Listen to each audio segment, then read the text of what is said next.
Hello everyone, my name is Zach and welcome to another live stream of Assassin's Creed Origins, my 100% playthrough. Give me 1 second while I test my audio. Working great. And also give me a minute to make an adjustment on my stream setup.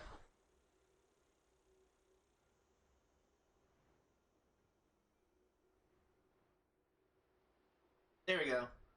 So, I have looked into this dual elephant fight. There are some things that will make this fight easier. Number one, like getting levels would give me more health and more attack power. So that's probably what I'm going to focus on first.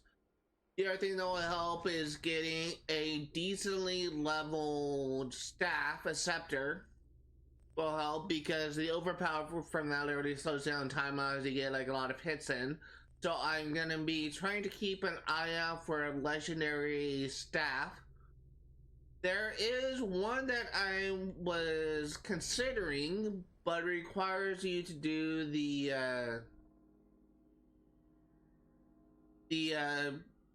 one of the trials. So the trial with Nubis here doesn't give you the staff; it actually gives you a legendary bow, I believe.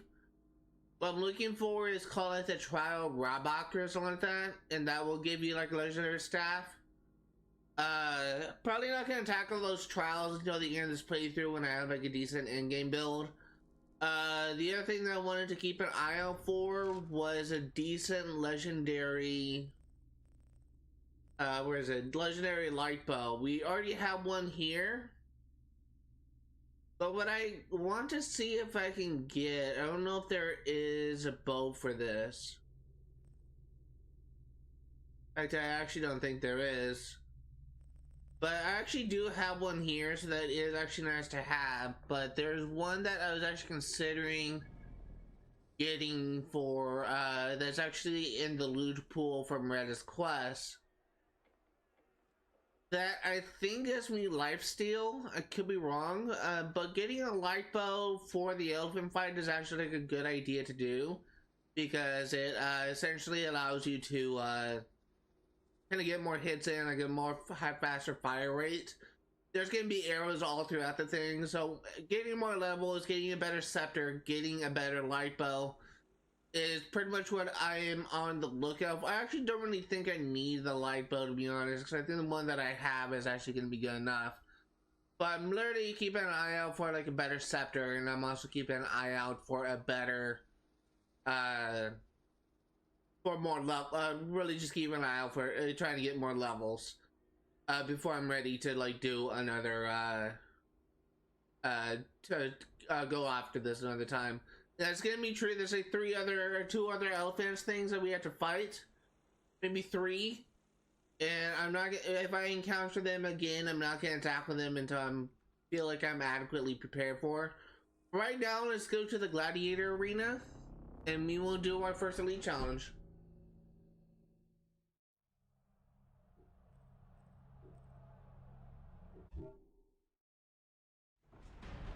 This is also something that I believe is impacted by level, so if you come here at a much higher level, you're probably gonna have easier time because it can take more hits. There's a video that I was watching to kind of prepare me for this. And press the wrong button again.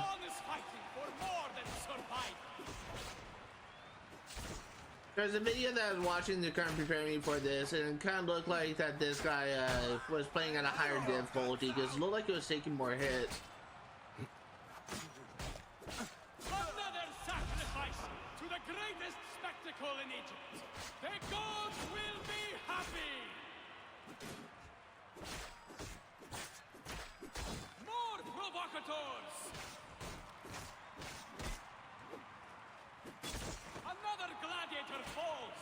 Sobek will feast.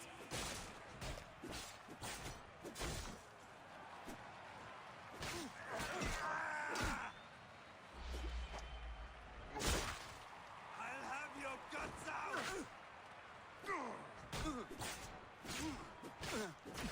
The arena claims another life. There we go. More bones for our animals. The fight is not over yet. More arrive. Can you feel the blood rising? Our hearts have a new champion.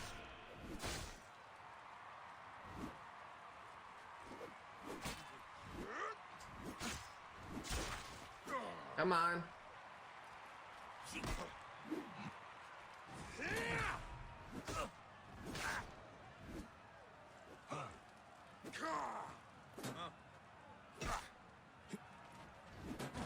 Come on.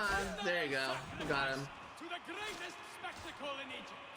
The gods will be happy. We have a victor. I kind of wish they kind of gave you more money off of this. It doesn't really feel worth it doing these gladiator things.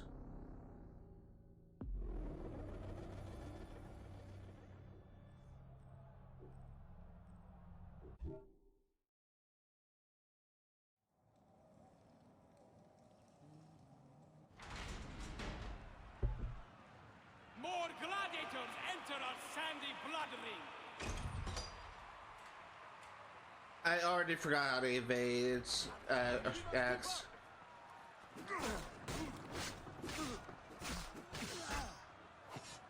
The arena claims another life. More bones for our animals.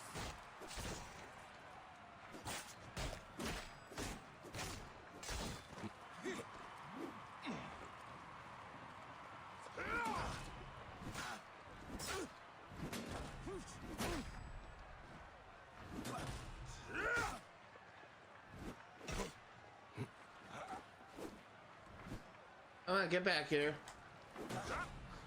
She wants There you go. for more than survivors. New fighters eager for blood. There you go. Heavy's down. Another gladiator falls. Sobek will feast.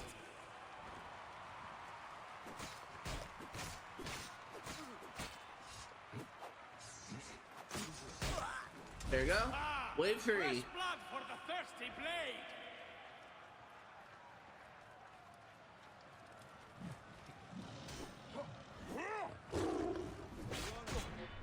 That's low. Pathetic.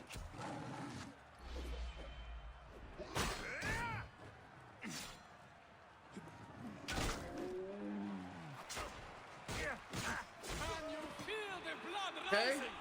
Our hearts have a new champion. The lion's down, which is good. Did not want to deal with him. Siwan is fighting for more There we go. than survival. Second round done. The Megale wins.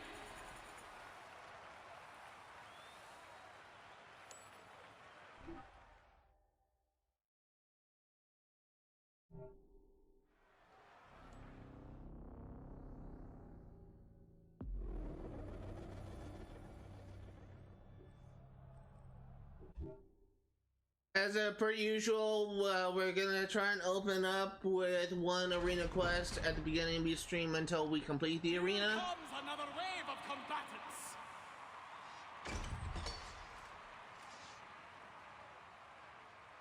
There you are. You will not escape.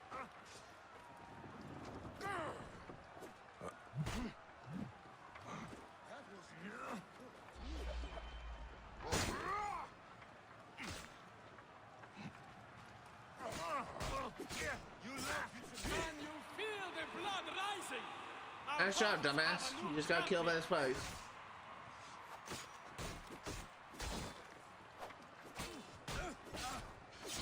Can the Siwan survive a Wave new 2. wave of fighters?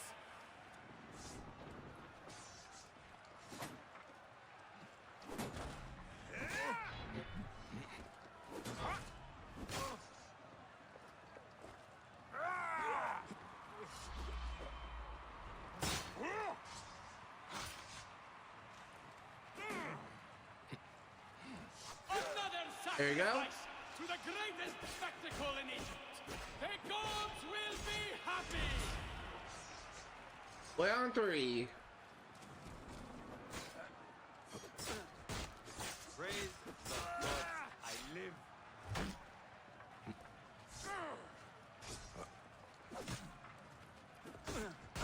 The arena claims another life. More bones for our animals.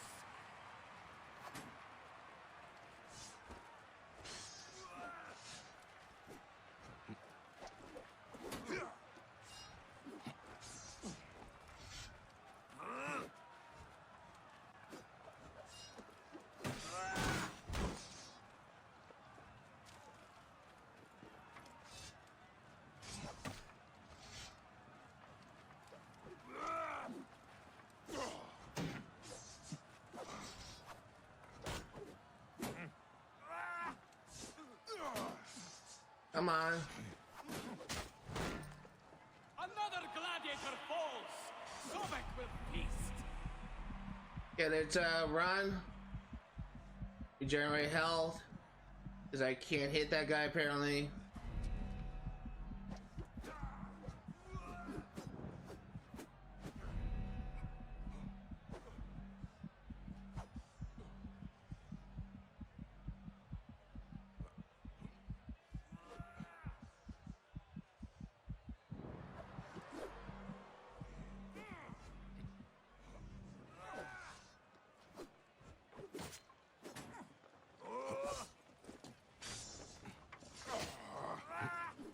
Dude, can you just die?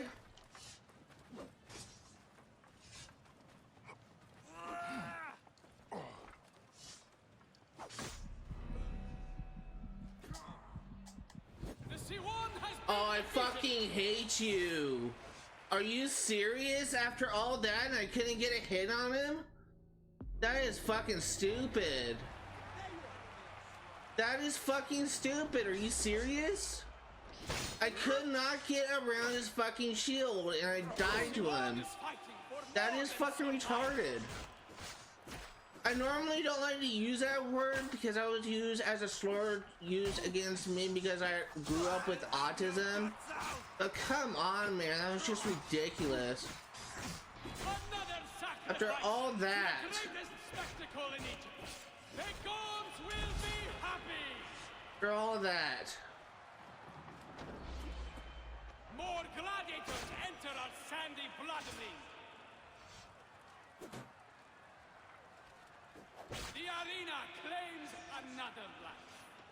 More bones for our animals.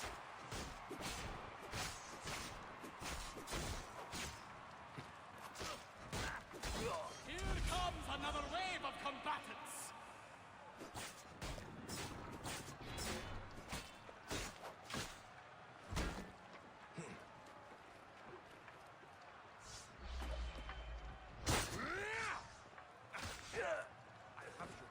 Okay, well that was fortunate. Can you feel the blood rising?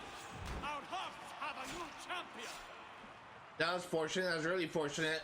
Had a much easier time that time around because I knocked him into the spikes. Victory for the C1.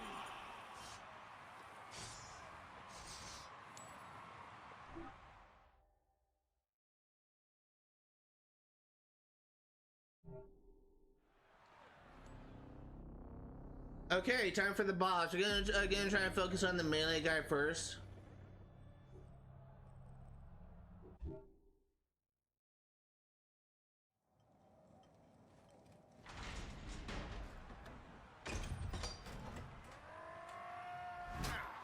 May as well show this off again. We've already seen it before though.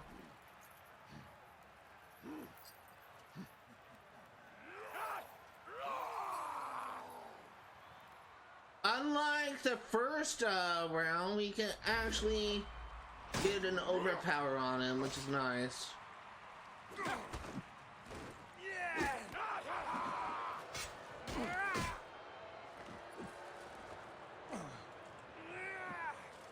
He's touched him there.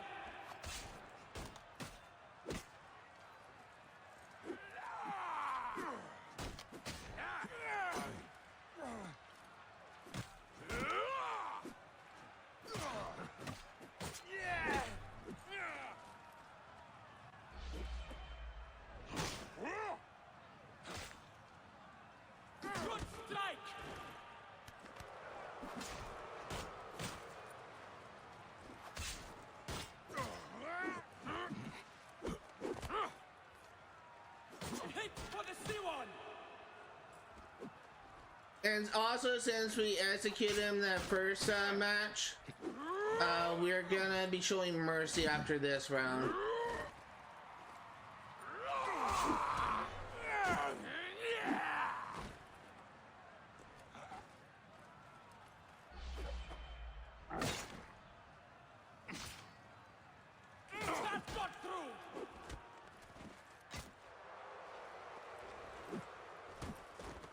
Nice double team.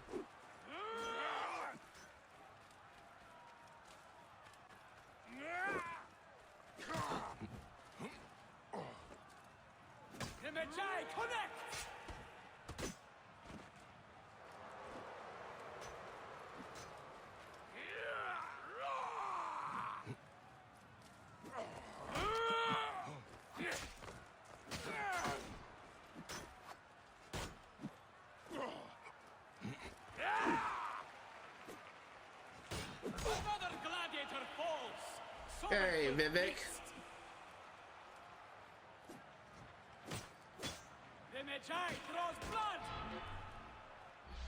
Or Veradovic, I should say. I misread that name horribly.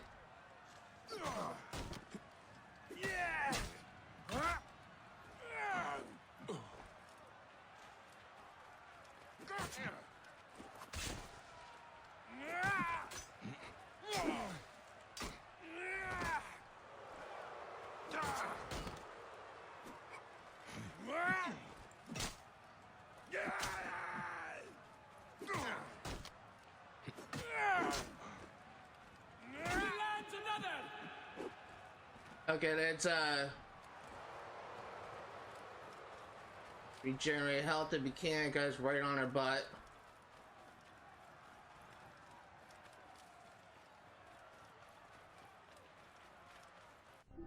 My thumb was slipping off the analog stick.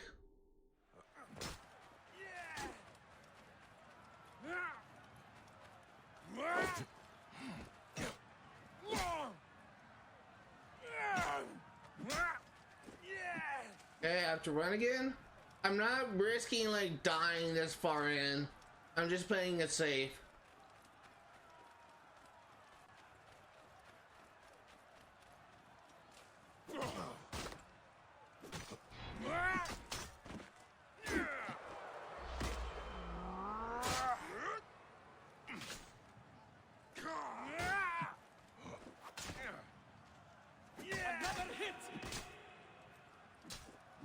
Okay.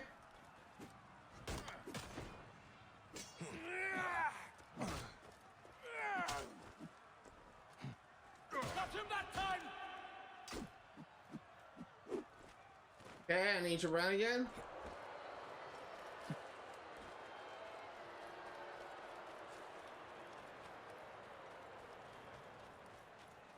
You almost got him, so just playing it safe is a safe bet.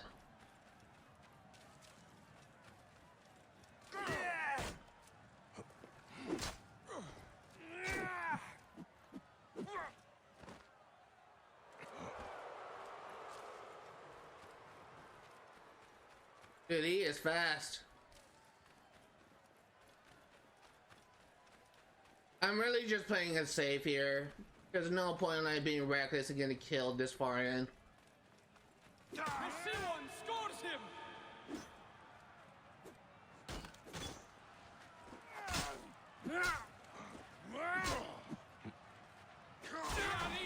There we go, we got him. Since we killed him the first time, let's go ahead and show mercy. Because that's what heroes do. They show mercy. Quote from Handsome Jack.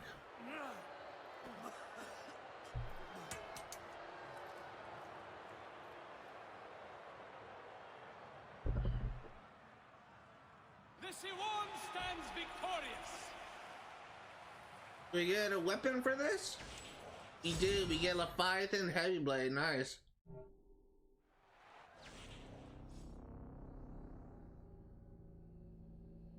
Freaking lemonade right now.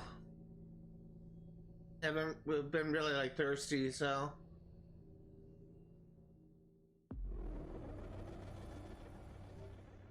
We will save the last arena for next time.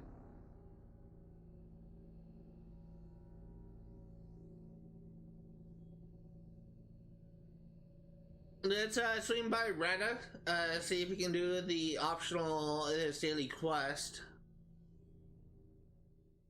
See if we can get lucky with a good reward. Let me open the world map, please.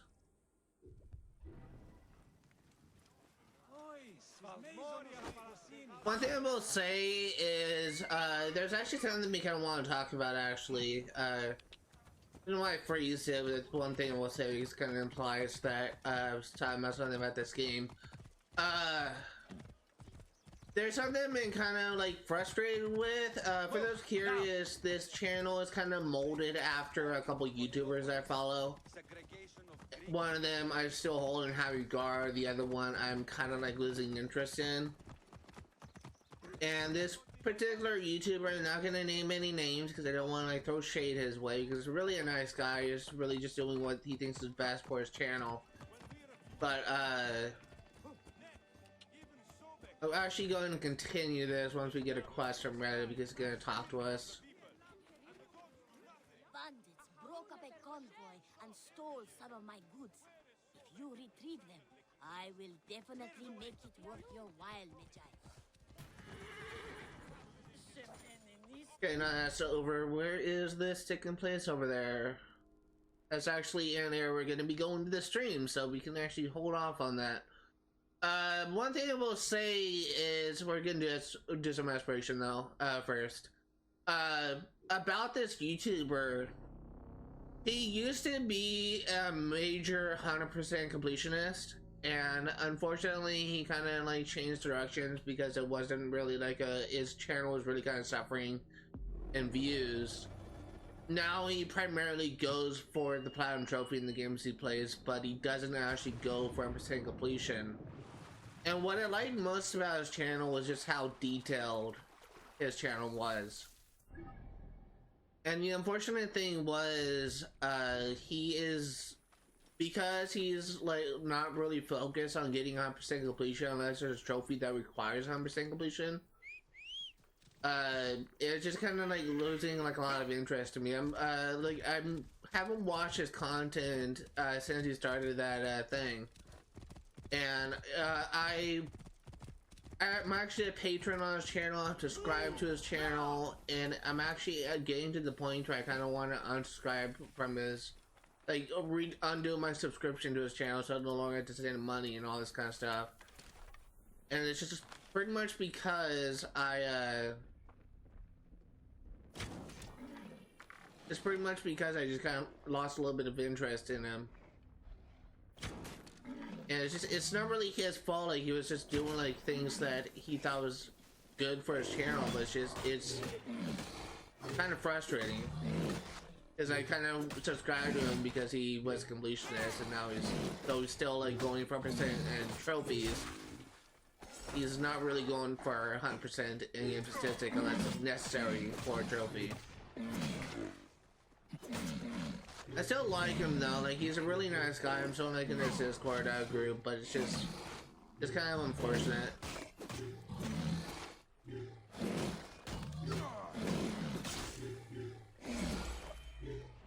And really, like, in this channel, like, I'm never gonna deviate from going for 100% completion. I will always try and complete a game as best as I can, as close to 100% completion as possible. There's some games that I played on this channel where I wasn't able to go for 100% completion.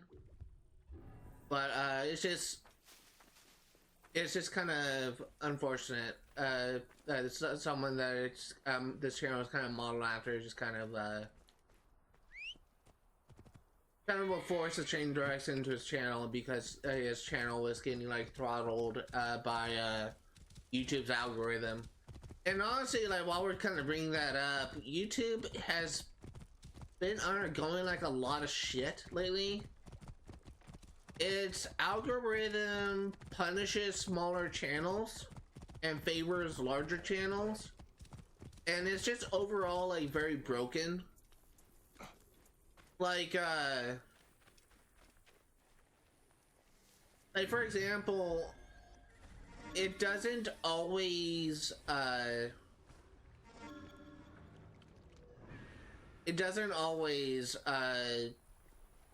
So, I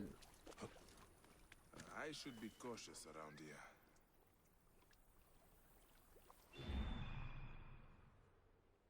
there's someone over there.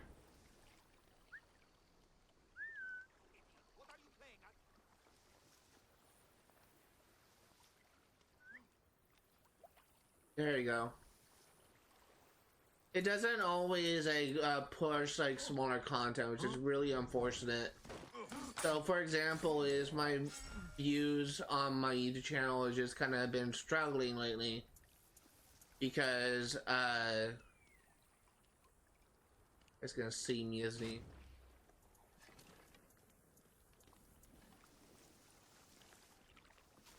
My views have actually been kind of struggling lately because my YouTube videos don't exactly get pushed at all times, which is kind of unfortunate. Like, it's like as much as often as I try and upload videos, it doesn't always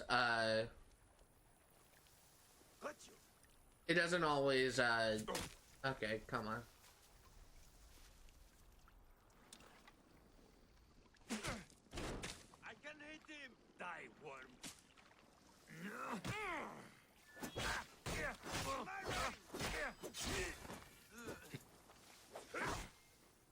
It doesn't always push my content out to people. In fact, on my personal YouTube channel, I actually have not seen a single video push on my recommended page, but I see my YouTube posts push all the time.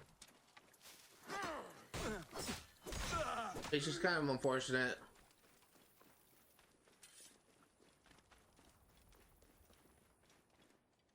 So I do get like some views, and I think most of the views that I get are from like recurring viewers. But I really have like no way of telling like if the viewers I am getting is actually coming from people's recommended page, or if it's coming from like someone actually searching things. It does actually tell you where people are kind of finding your views, and oftentimes I do notice is because like someone is searching for a specific topic. But as far as I'm aware, I haven't like gotten a viewer that came from like someone's recommended page. Whoa. At least I don't really see any evidence of that, so just kind of like proof that YouTube isn't really pushing my content at all times. It's just really kind of unfortunate. It's kind of like the struggle of a small streamer.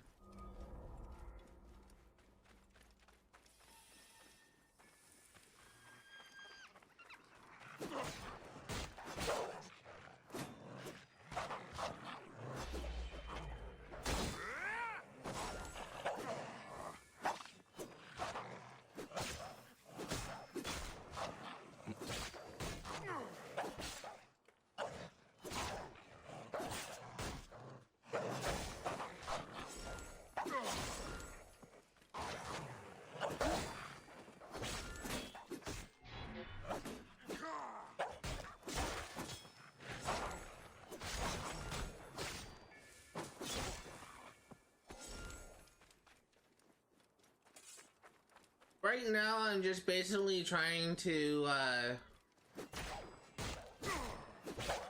make some more progress on this game. Like, I'm not really like going for. Well, I'm basically just trying to like get like a lot of aspiration done before I do like the next main mission. But I just don't really like having like plans, like major plans for this series in the immediate future. Like beyond like exploration, like and like doing these side quests are in the way. Like don't have like any plans for like anything like major. Like I'm not gonna be doing any main quests and all that like in the stream. It's just really just gonna be like a standard casual playthrough. Like I don't really anticipate like doing anything crazy this stream.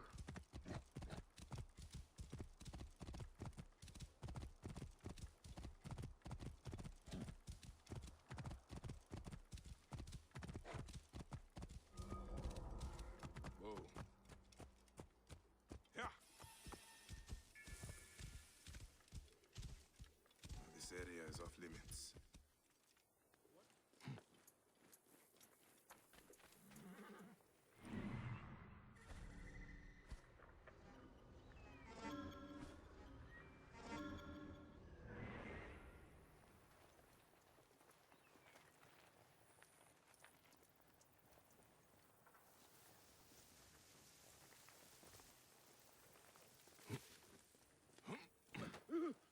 Hey, what? Die, mongrel!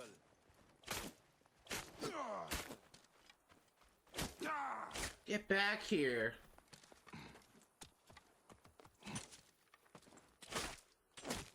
Oh my god, you are an absolute pain. Just fucking die. Fucking prick. We must keep up!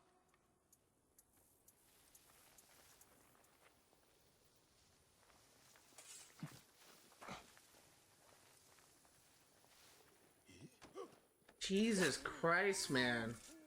He was just not wanting to like get hit by my blades. By my, it's just, oh my god, such a pain.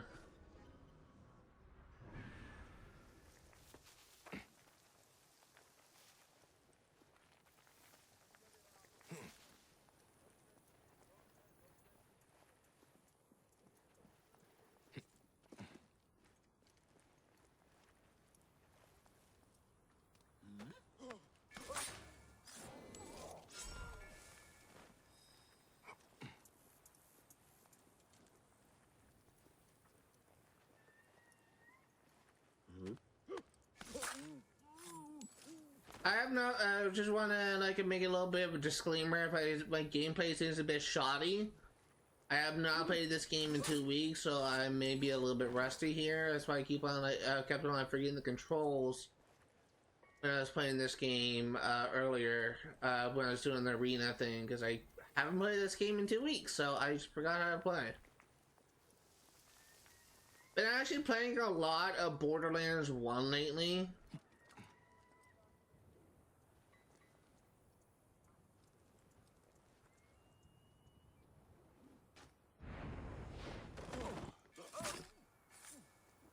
Been playing a lot of Borderlands 1, and Damn it, this shit is flammable.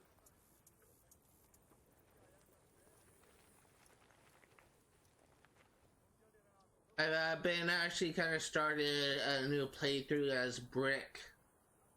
I've been a lot of fun with him. I've been dying a bit, but I've been having fun.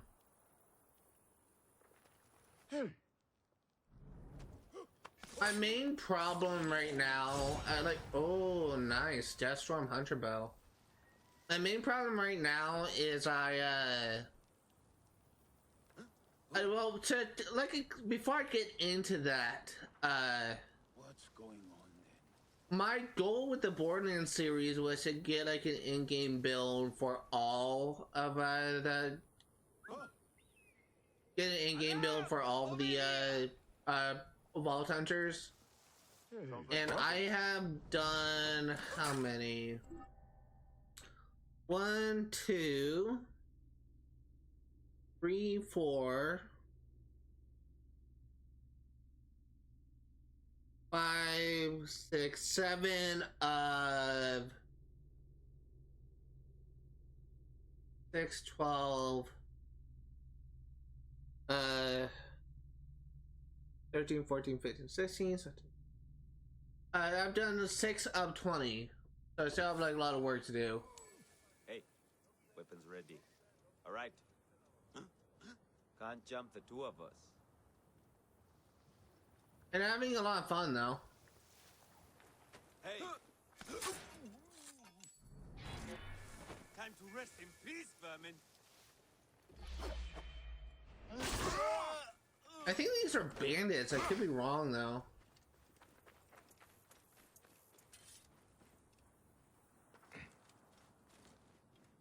But I was gonna say, like, my issue with Brick right now is I've been having a lot of fun playing as him, but oftentimes if I don't have my ability and I'm surrounded by enemies, I can find myself getting overwhelmed.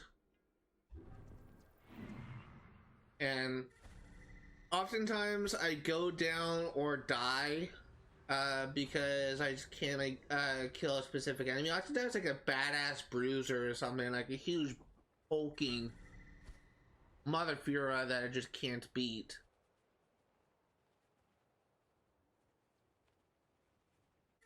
There it is. But despite that, like I've been having a lot of fun, but it's just every now and then, like I encounter, I just kind of like struggle a little bit, and it's really just kind of due to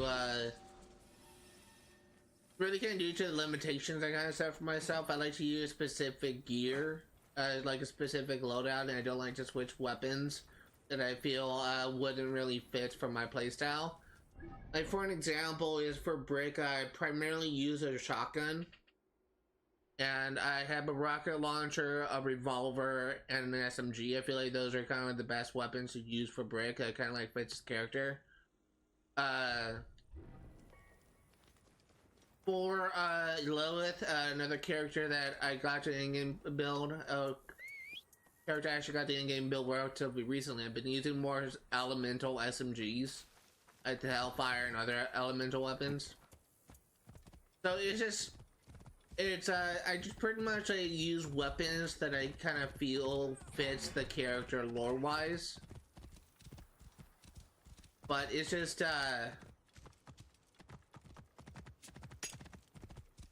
you seriously coming after me? It's just been kind of like interesting, I guess you could say, because of the fact that I'm kind of limiting myself to specific weapons. Oftentimes, aerial enemies are kind of harder for me to fight because a lot of my weapons are just either like very precise, like I need to hit the targets, like with on an RPG, or they're more focused on close range, which is something I'm kind of really struggling with. I've been having a lot of fun all the same. Hey, keep the neb Clear straight! the way! Buy me some time. I must push on. Are you fucking kidding me? Where the fuck? What the fuck was that?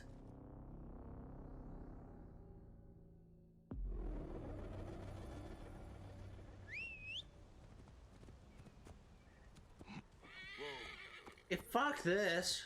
Oh wait, no, you spawned me in the same area and these guys are gone. Okay. Thanks a lot, assholes.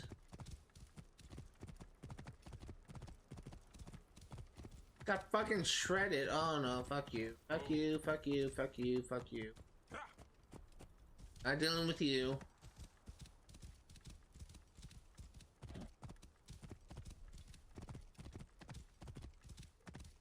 Whoa.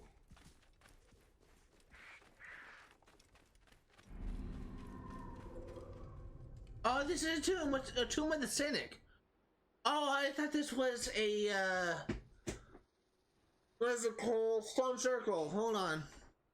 This is actually good. I actually kind of wanted to do a tomb. Let's see. AC Origins. Tomb of the Cynic. What is that called?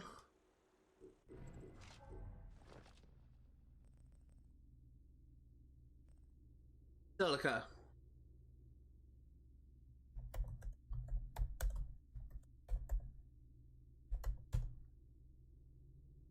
Six silica.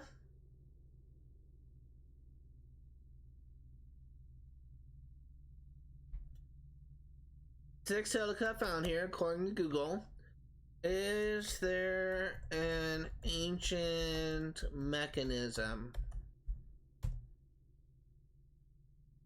Tomb of Cynic does contain an ancient mechanism. Okay. It's, according to Google, it does have it, but it is the AI version of Google, so it could be wrong.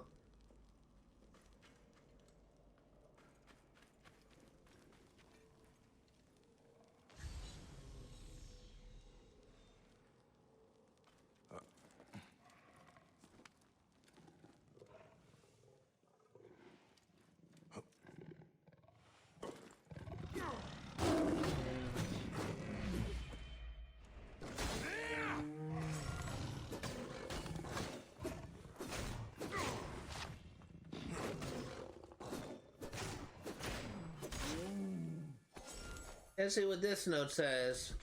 Dearest mother, the journey was perilous, but we have arrived. The summit has become savage. At night we heard wild dogs howling, and one day a lion stalked us until Ida's chased it away with a stick. But now we can rarely begin to honor our teacher. We need nothing but good company and lively discussion, and if that runs out, we have a bladder of wine. Nothing can dull my excitement, for we are the birth of something that will outlive us all. Your loving son, Special.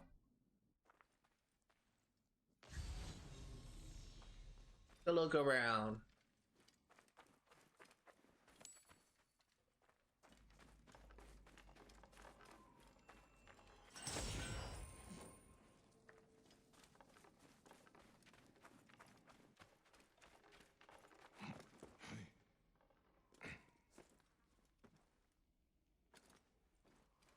A bunch of fire barrels, fire jars here.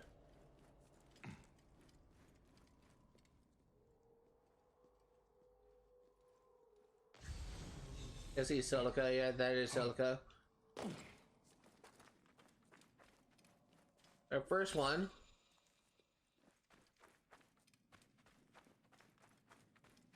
Really looking around, make sure I'm not missing anything.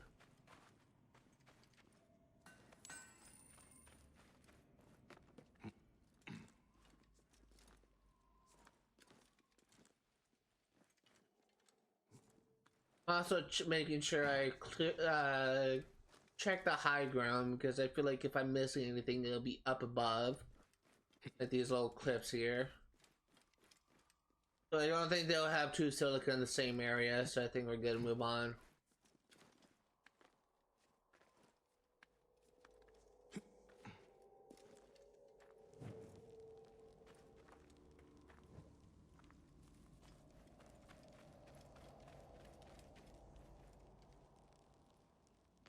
There's another silica.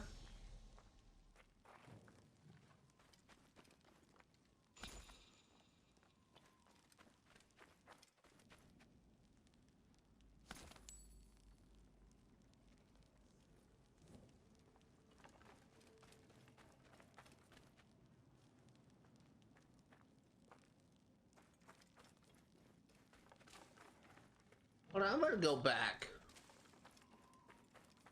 I saw there was an opening over here, and I just got in combat briefly.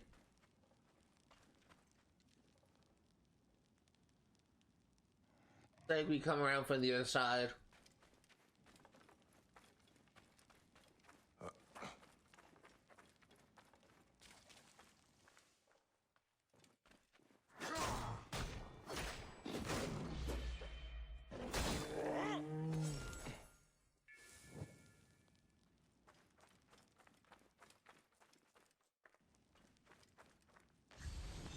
I think it's too shallow.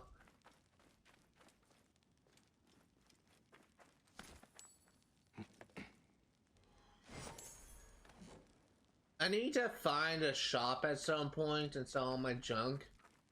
That'd be like a lot of stuff I need to get rid of. A lot of stuff I need to dismantle as well. The Cynic Teachings of Dioryx. Here follows the Cynic Teachings of Dioryx and Eudaimonia is achieved through living in balance with nature and pursuing ascetic practices. Do not place value yourself above others, for arrogance, false values, and negative emotions lead to a most odious character. Sounds like a wise man. There is no value in material worth, fame, or power, and the wise do not seek these. Flaunt the nomos of society. This way may you challenge the social customs that are taken for granted.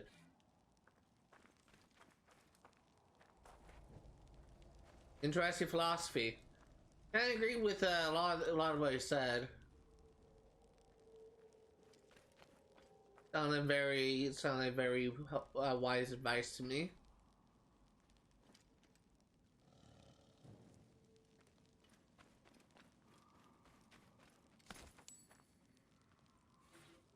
Our beloved teacher Dioryx, a wise, humble man who lived according to nature, having unburdened himself in the shackles of materialism, tragically freed himself from life. His philosophy shall live on in us, for we have become the wild dogs. He gave us the greatest gift, open minds and full hearts.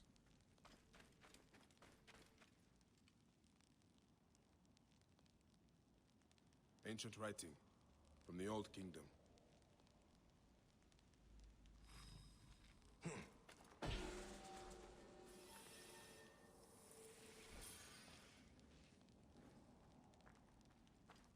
I actually kind of want to go back.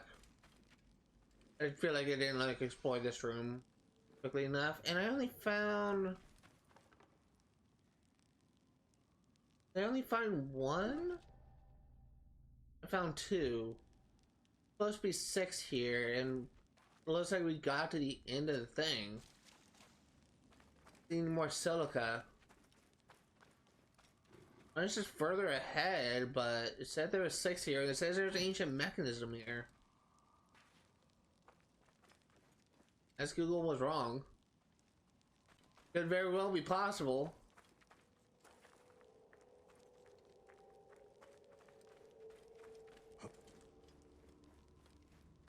There's also fire jars in the previous room.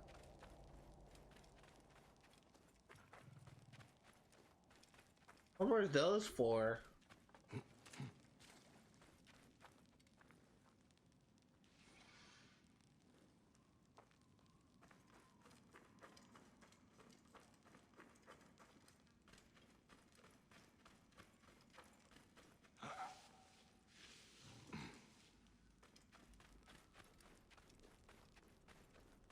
That cannot be it.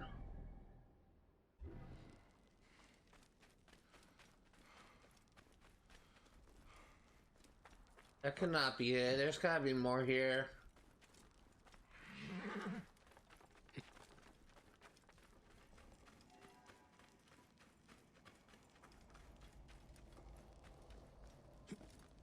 Why would there be fire jars here if nothing to use it on?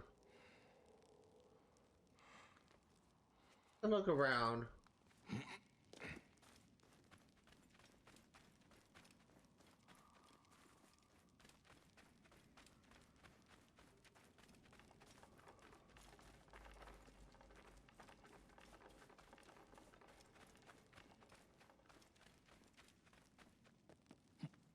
I only found 2 though, and it says there's. I'm gonna take another look. I'm gonna try and like find a better source. Because apparently Google AI is wrong again.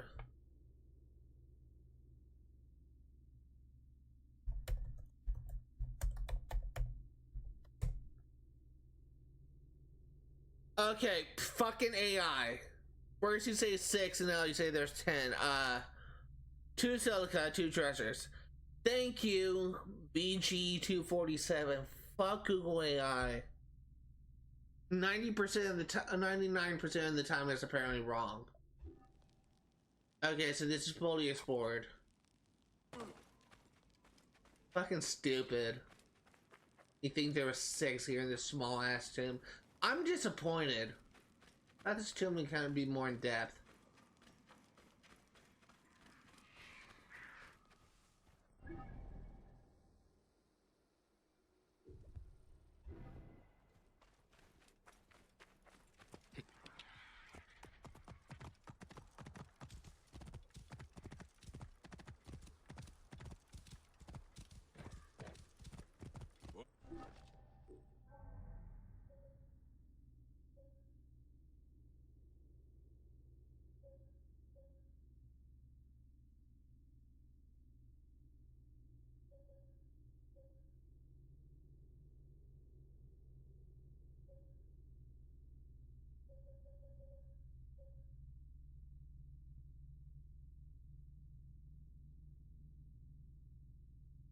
I think I was saving up for this ability, maybe.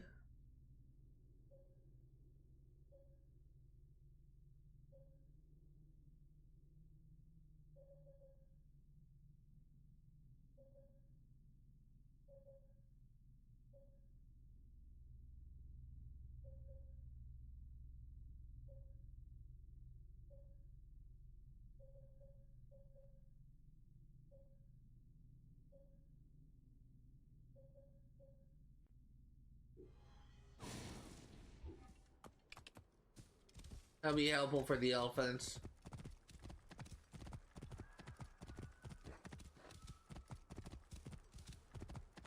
Whoa.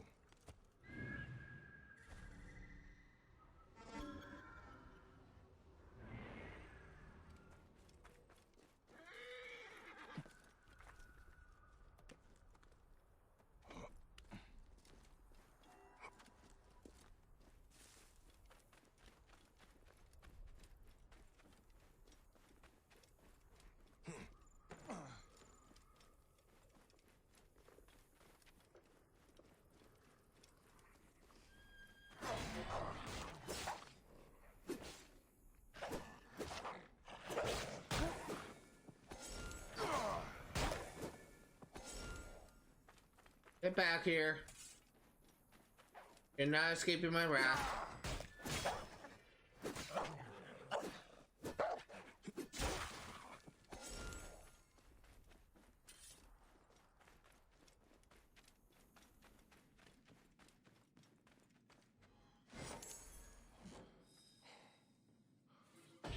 Bandit Captain's Journal. I'm in the shit show now. That stupid woman couldn't keep her mouth shut and her husband knows about us. Why couldn't she keep quiet? He's a captain. What did she think was going to happen? Forgiveness all around? The bastard's going to send his entire garrison after us now, all because she wanted to clear her conscience. My men are going to kill me when they find out. That should be you.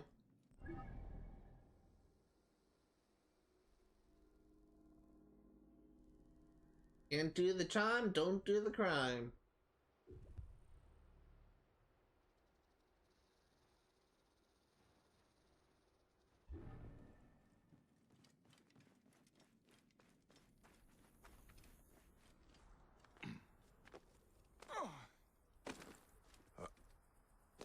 Is she considering getting another upgrade on my gear? I don't think I need it, but it'd be nice to have.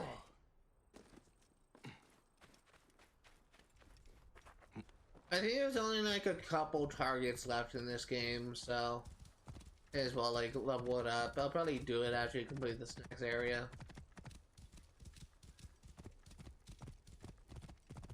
I don't really need it right now, but it'll be nice to have.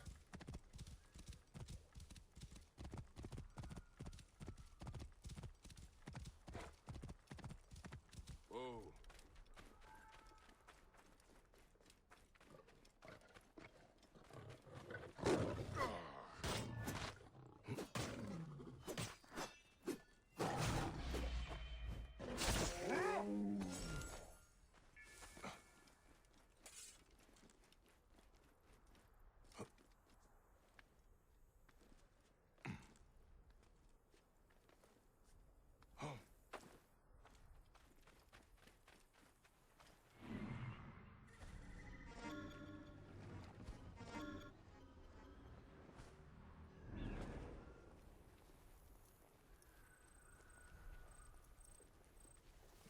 They will attack on sight here.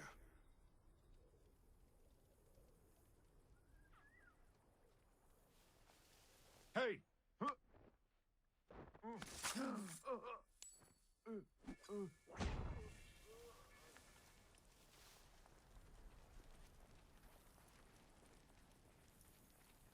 Okay, so far so good.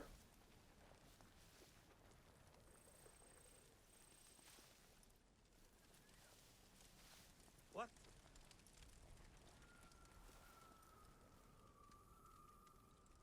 Well, why you were turning to face me?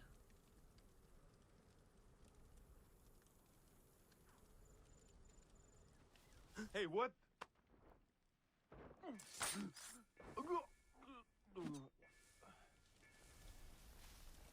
Didn't even see that guy lying there, didn't even have him tagged.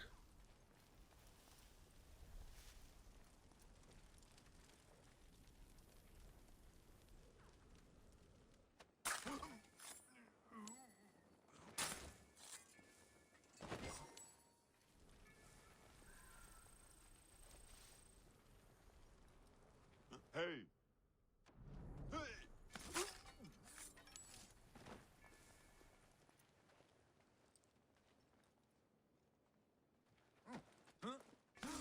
I don't know why I couldn't assassinate him. I was like right behind him. Any case, that's done. Just gonna grab this chest and we're out of here.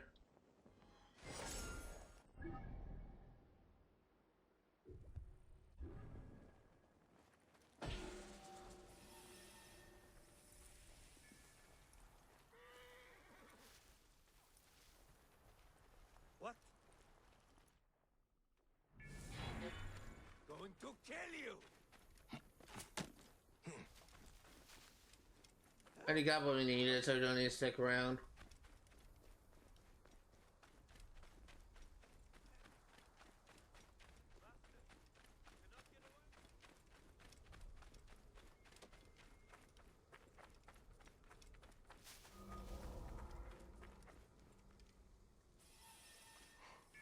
Halt! Stay there!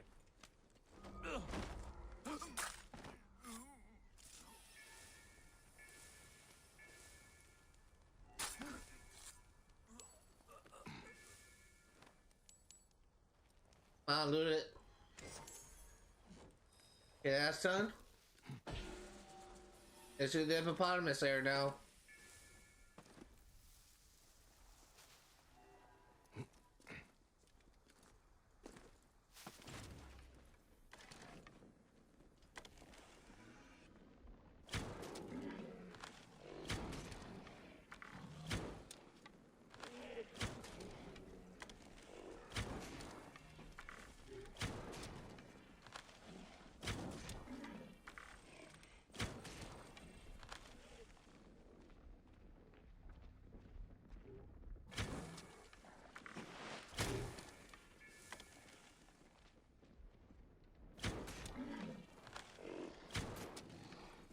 It's funny how their programs run into water when they're on fire.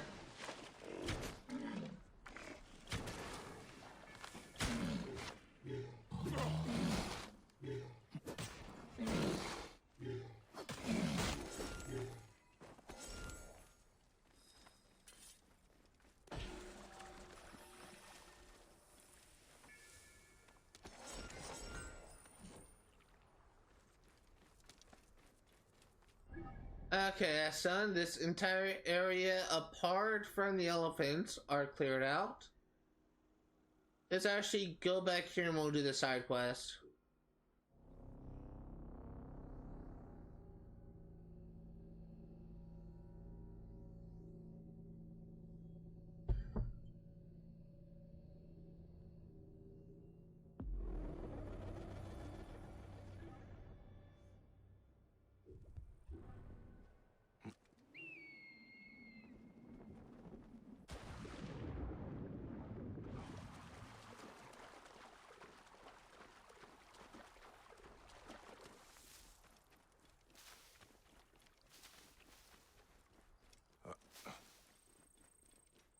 I don't remember this quest at all, so it's just gonna be a huge surprise for me. Kind of spitting a bit because I've been drinking lemonade.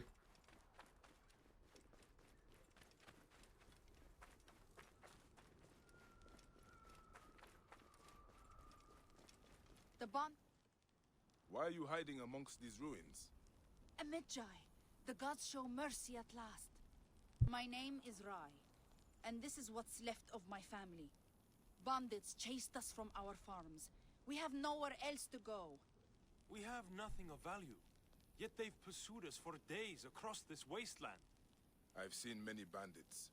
They are cynical and callous. They killed so many. My father, my son.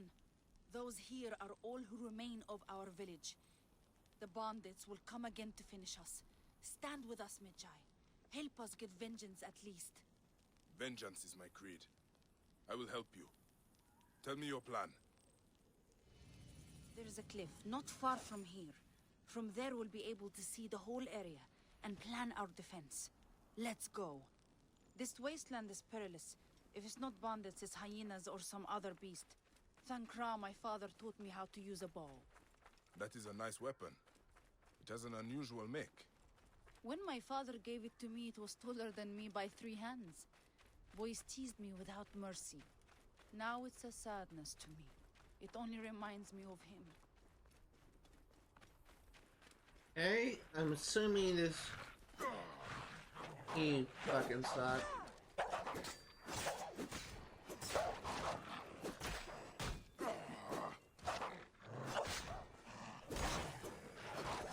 Assuming this quest is gonna have like some long quest to it.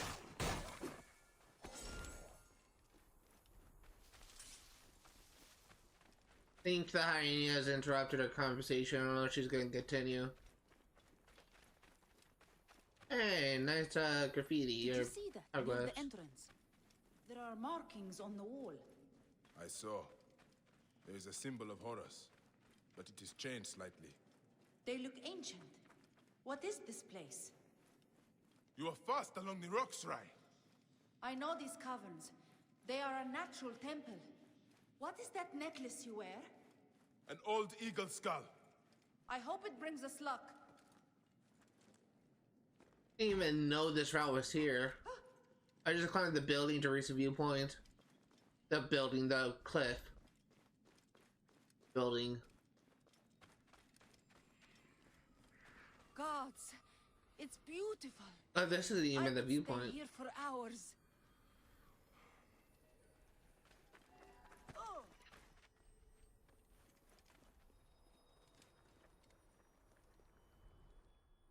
Okay, enough of the view. We have to plan. Wherever the bandits come from, my brothers will be ready for them in the ruins.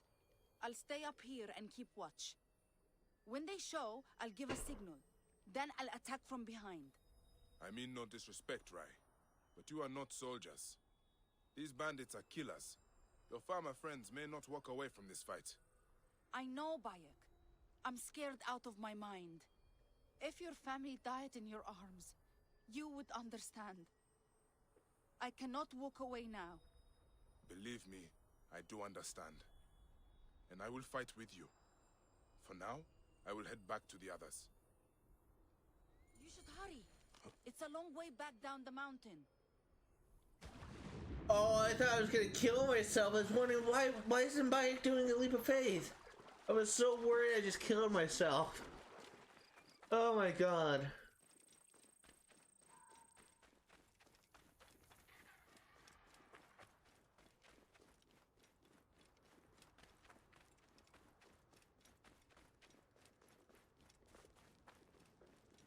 With you, we have a chance. These bandits are demons. Medjay, you've returned! Yes, your sister is staying on the cliff. She will signal when the bandits approach. These ruins are narrow. It could be worthwhile setting traps. Fire and oil, perhaps. Do you have supplies? Fire! A fine idea. Yes, we do. They're nearby. Good. Head up to that roof and keep watch. I will join you soon. I could use the oil jars to set traps for the bandits. Either way, I should speak to Rai's brother again when I am ready. I don't think I'll need him, to be honest.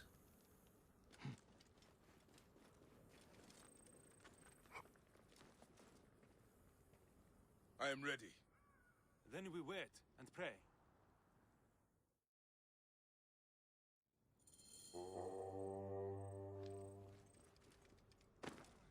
There they are! The bandits are here! We see you, little mice. Think you can hide from us? Where's the woman? Hand over the bow, maybe we...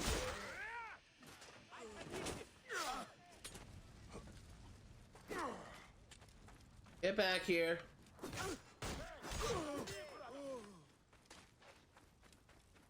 Damn it! Got you!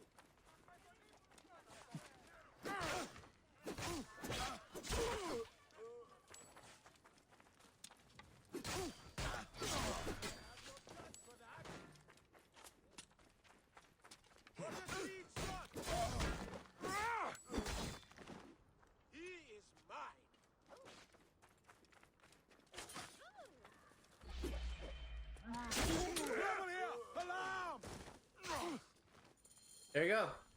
Got all the bandits. We did it! But there are more of them out there, and they will return. They were after Father's bow. What? All this just for an old bow? Gods, why? It doesn't make sense. I would have given it to them. Maybe we still can. They would have killed you anyway. There is only one way to stop men like this. I have to hunt down their leader. I saw them come in from the southeast. They could be camping in the foothills nearby. And that is where I will begin my search. Bayek, before you go, please, take the bow. We'll be safer if you have it. It was damaged in the fighting, and it only brings me sadness now anyway. I'm sure it still has some power. You honor me, Rai. The bow is Egyptian, That's a shitty blue bow. older than anything I have seen. It is deceptively light, and the balance is perfect. The limbs are made partly of a strange black stone. It is familiar. I will look into it after I've dealt with this murderous leader. Wonder if it's familiar. The only black stone that I am aware of is that Isu temple that Bayek was taken to where Kemu died. It's usually at there's like strange like black stones lining those Isu temples like that. That's the only thing that makes sense. Like it could be Easter related. That's why I'm familiar to Bayek.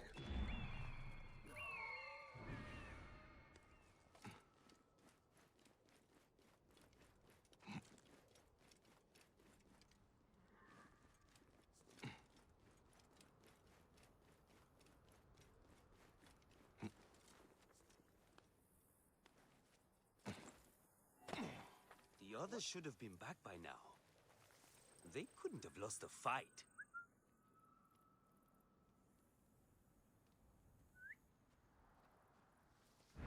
I'll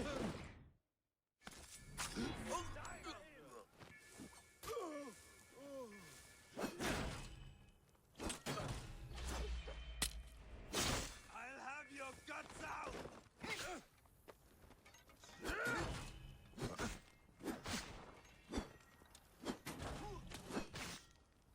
In my range!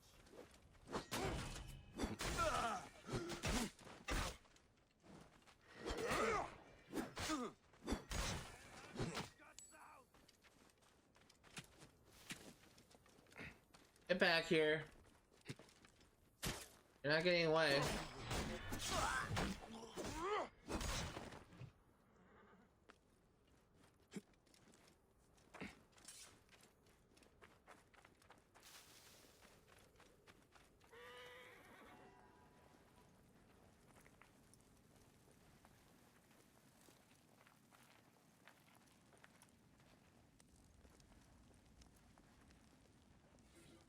You know our leader's obsession with ancient treasure? Those farmers don't even realize the value of that bow. Get it at all costs. I don't care how many you have to kill. When you're done, come to the new hideout. Head east from the old cave towards the olive plantations. At the end of the path, you'll find a hidden entry to a buried tomb. This place is perfect. No one will ever find us, and we can set up for the long term. Found something here too. A secret room of some sort. We're still trying to get in. A letter from the bandit leader. He's collecting ancient weapons. He wanted this bow so badly he killed for it. But why? He is not here. They have a new hideout in a nearby tomb. They think themselves unfindable. Well, my friends, here I come. I think I know where this is. This is a tomb we've been to before.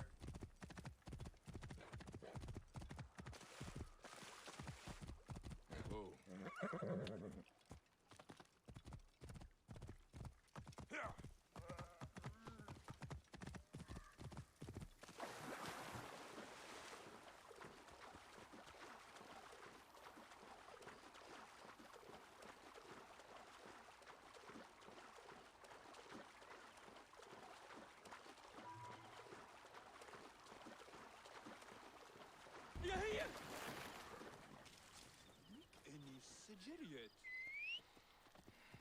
I actually feel I kind of want to, like, after this quest wraps up, which I'm assuming is going to be in this tomb, I'm actually going to swing by a blacksmith, sell a bunch of stuff, dismantle a bunch of stuff, and then I'll go ahead and swing by either a...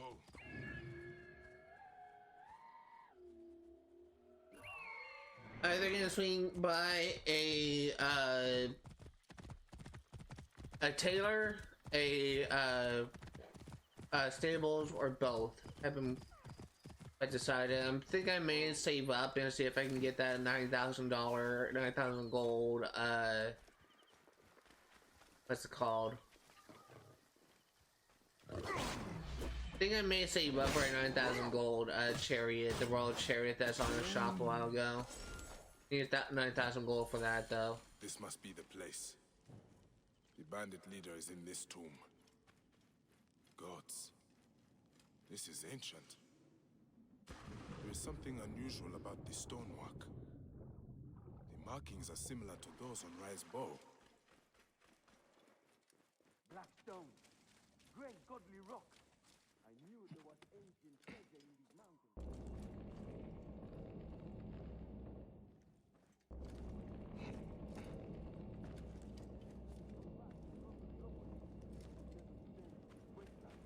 We've a whole room full of black stone.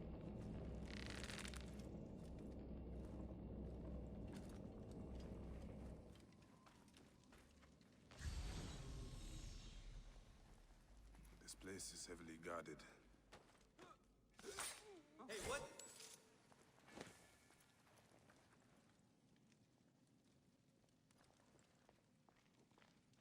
Hey!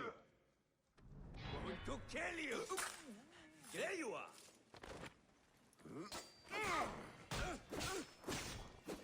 I'll have your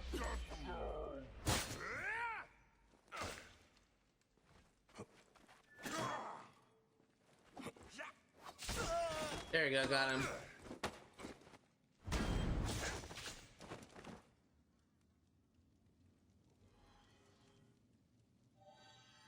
Murderous, greedy Nekatiadet. He will not be troubling the farmers anymore. He was carrying shards of black stone, probably found in the tomb beyond. It is the same material used on Rye's bow. It fits.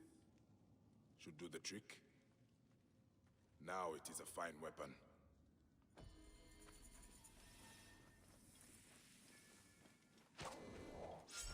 Predator bow. That's shitty, but okay. It's. Can I fast over here from in here? Can.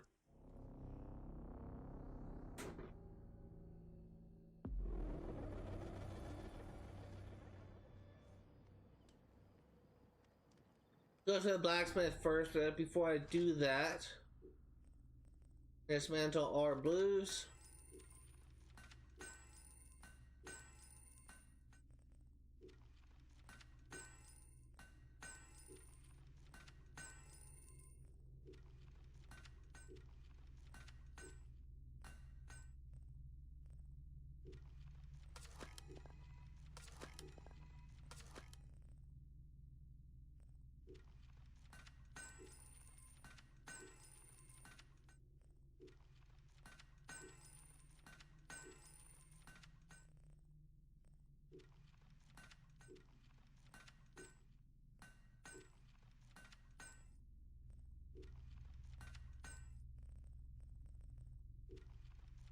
Almost done here.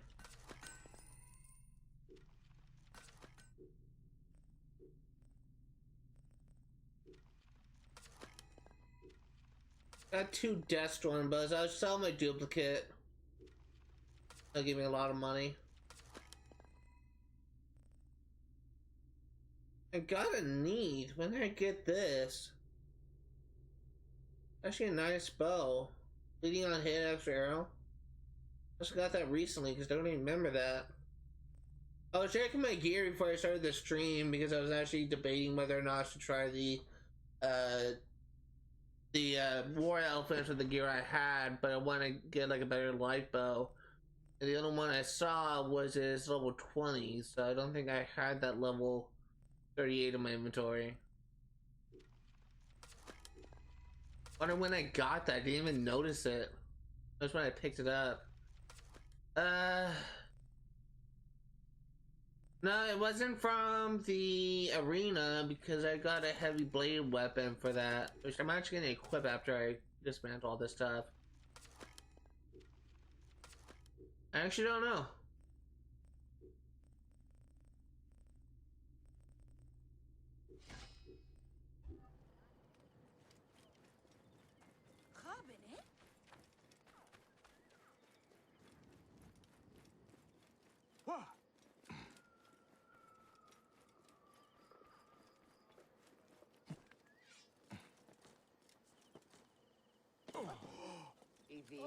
Something you need, friend? Soul.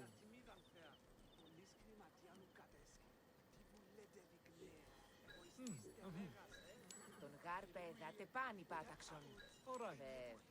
Πνίξιν αυτόν χρήζιν.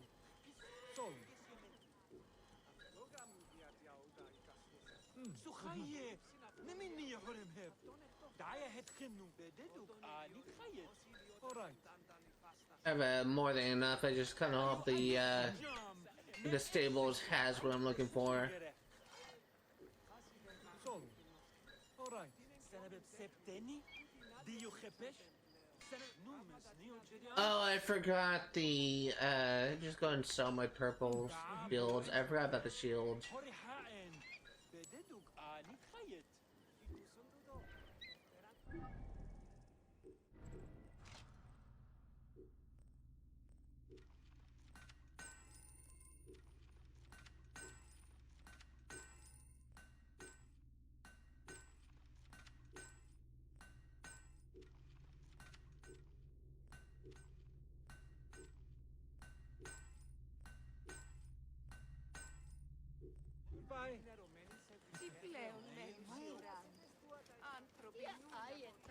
You have it? Greetings, friend. No, you don't.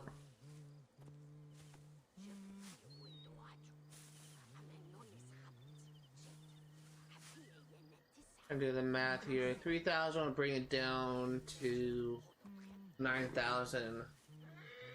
You may as well get this, so that we won't get it in pop-up later. And just for the hell of it, let's go ahead and check the weavers, see if they have a legendary thing. I don't know if I'll buy it, because I have just a little bit more than enough to get the royal chariot when it becomes available. Come, trade with me, friend.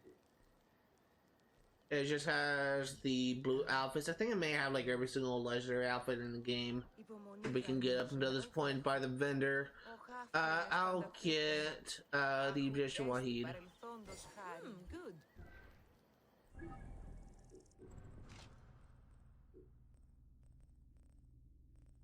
I'm also gonna sell my duplicate dress of the coastal realm.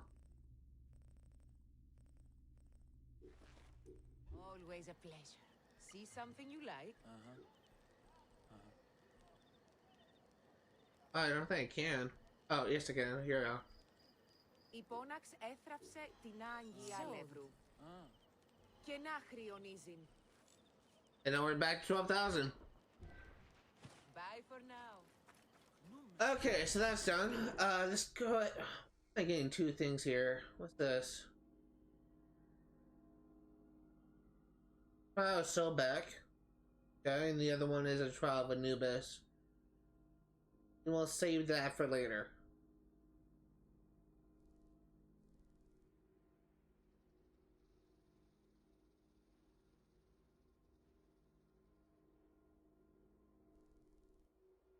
That looks like another elephant thing.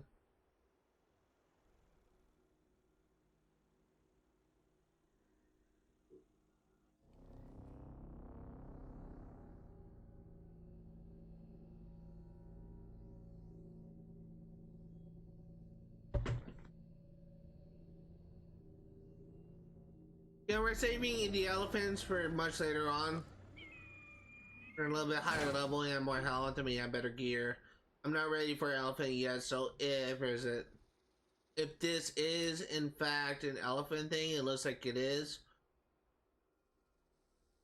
We can try and find him, I guess, but I don't know how well it's gonna go.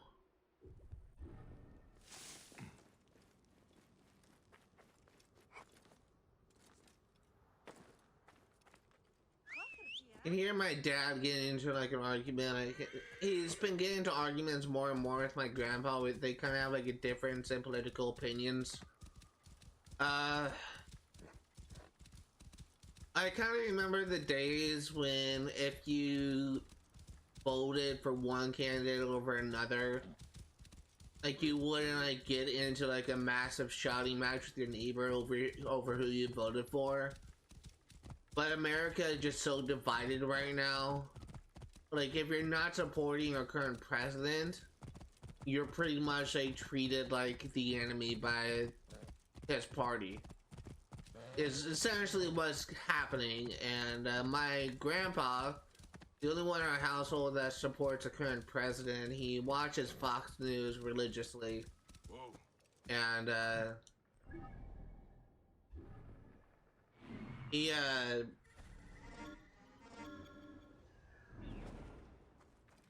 he's often like getting into shouting matches with my dad over their differences in political opinions. My dad essentially always calls him like an idiot for believing what he believes, and essentially calling him ignorant, all this kind of stuff. And my grandpa defends himself. My mom is pretty much at her wit's end because she's grown so tired of the shouting matches. I'm pretty sure that's what was happening. Was my dad was getting into a shouting match with my grandpa, arguing over politics. Me personally, first and foremost, like I will never like talk openly about politics on this channel because I know how divisive it can be. I'm not like I'm never going to say, oh, you should vote for this person over another person, because I don't really think that I have the right to influence another person's choice or to push my political opinions on other people. But I really miss the days when people actually kind of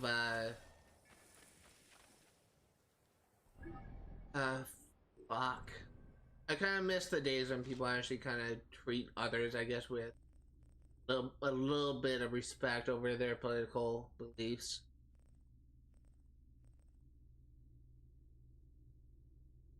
Fuck it. Give it a try.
This might actually be an easy one for me.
Come on.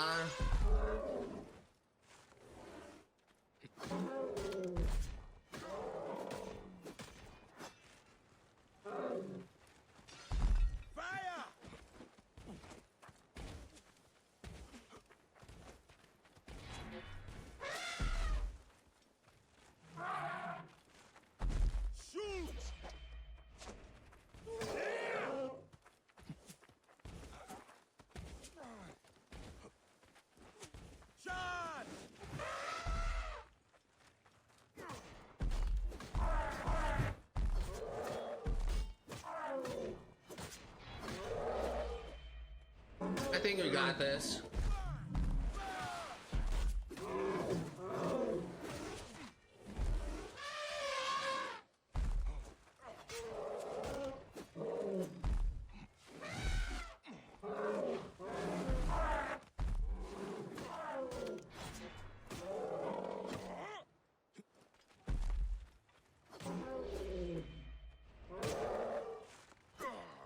Come on, get back here.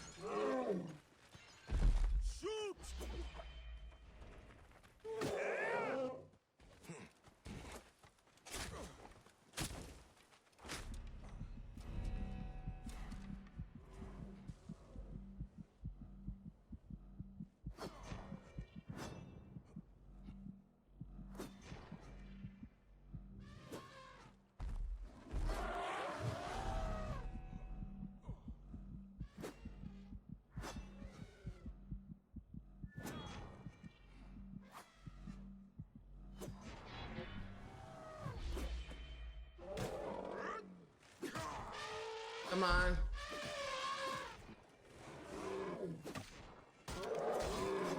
We got him, our first elephant down. Nice. Woo! That was tough. And we got a shaman outfit already, a new outfit. Nice. Gonna kick us out?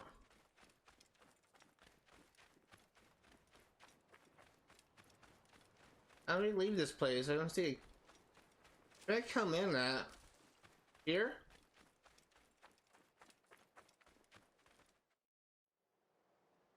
Very nice, our first elephant. Equip that, we already got a new one. Look at that. I'm not really a big fan of the exposed chest and the tidy whiteys, but it looks interesting.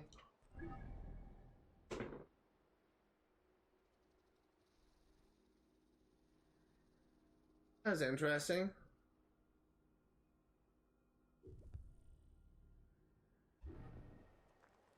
I need to take a moment. That entire fight got my heart racing.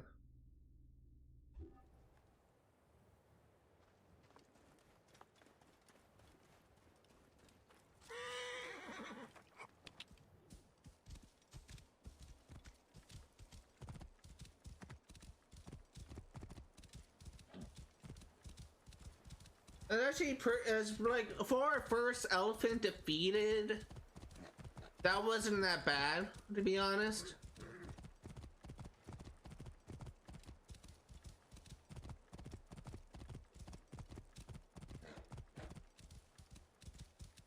I just can't get over just how beautiful this game looks. Whoa.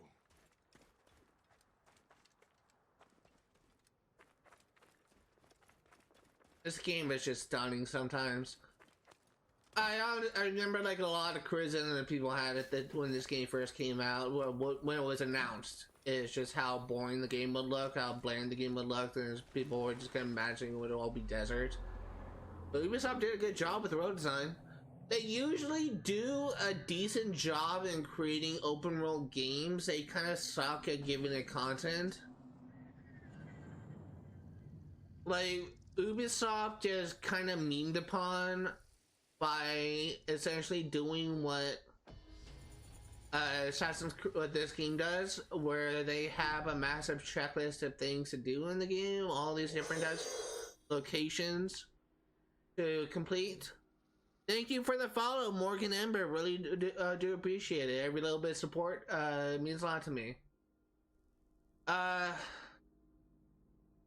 I'm personally kind of mixed. Like, some games are kind of worse than others in the amount of like stuff you have to do, but for the most part, like, even though I kind of have a problem with the amount of locations I do in this game, like, it's been like a very enjoyable game to play.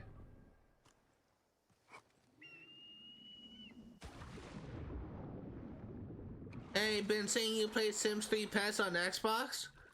Yeah, it's currently the series that I have played, I streamed the longest on. Like, it recently got over 100 streams. So actually, like, a major game from my childhood. Like, I pretty much grew up on that game on 360.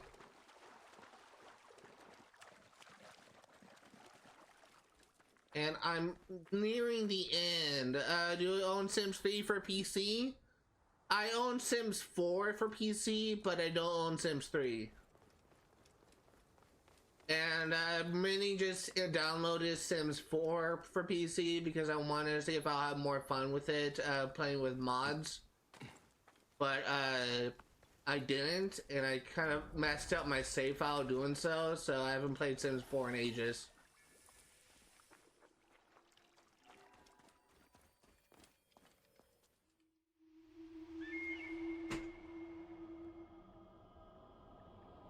Playing with mods is kind of a tricky thing on PC.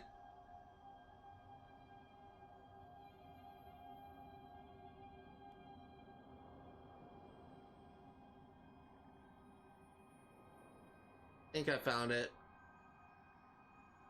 Papa, you know how you're Egyptian and mother is Greek. What if Egypt and Greece go to war? Greeks and Egyptians do not hate each other. That's not it. We are all the same. It feels like they do. A priest in the temple school said Greeks were destroying. This is it. He was wrong to say that. There is good and bad in everyone. You are the child of both Egypt and Greece. You are proof they do not hate each other. You should see about getting Sims 3 for PC and all its packs because I'm recreating. Hold on. To Greeks, they are twin brothers. To Egyptians, they are he-goats that rise from the underworld, bringing pestilence and protection. Even the gods have two sides. Sorry, I'd like to let the dialogue play out. You should see about getting Sims 3 for PC and all its packs because I'm recreating Sugar Maple Coast for the PC version. We have all households already, playable ones and non-playable ones, and we even have all the houses done. Wow. I may check it out, but I also may not. I'm kind of more of a console player than PC, but I have been enjoying Sims 3 Pets on Xbox 360, so if you recreate it for PC, that'd be great. I may check it out.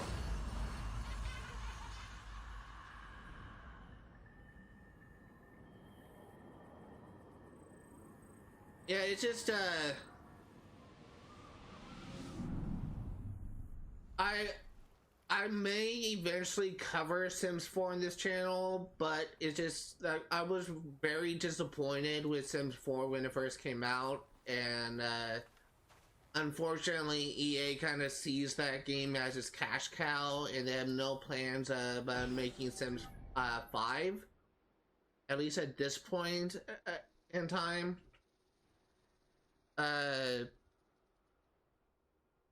So we're kind of like stuck with getting like more content for Sims 4, even though I think that would really benefit from a sequel.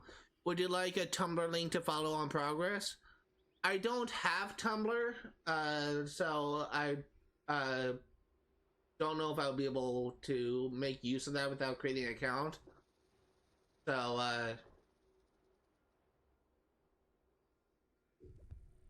really up to you.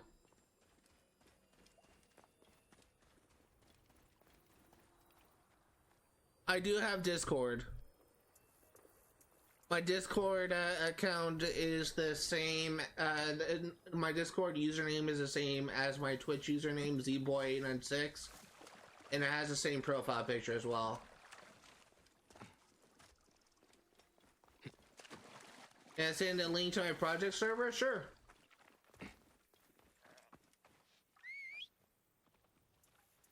If there's one thing that I will say about Sims 3 Pets is that I'm kind of disappointed that I can't actually get 100% completion on it, because there are 2 challenges that require online multiplayer, Cut him off! and The servers have been down for multiplayer for years, so I can't actually get 100% completion in that game, even though I really want to. I'm gonna die.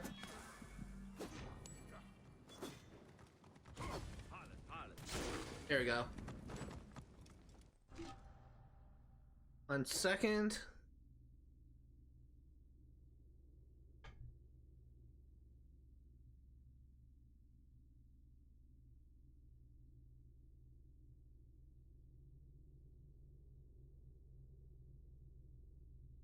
All right, it's accepted. We'll need to verify it, I think, but I'll have to worry about that later.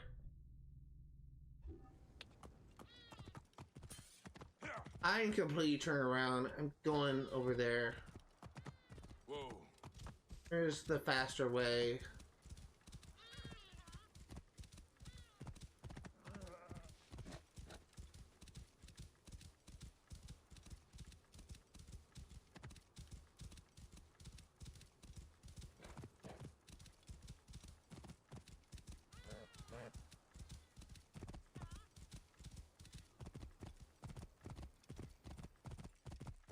Yeah, it's just another thing about Sims 3 patch is I would love to be able to stream that game longer periods of time, but my Xbox 360 has a habit of overheating when I stream longer than 2 hours.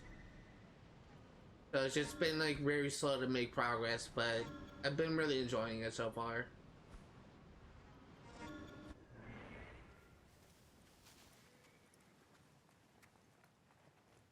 The guards here are vigilant.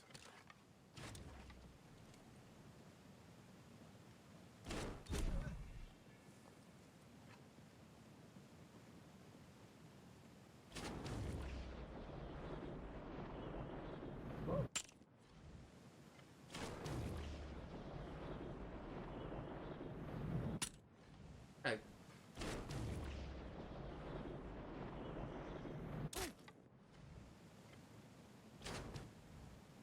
It is so hard to like control the arrow to actually do what I want. There's an achievement for getting a headshot with a guided arrow from like 50 meters away. I thought that'd be a good opportunity for me to get that, but I guess not.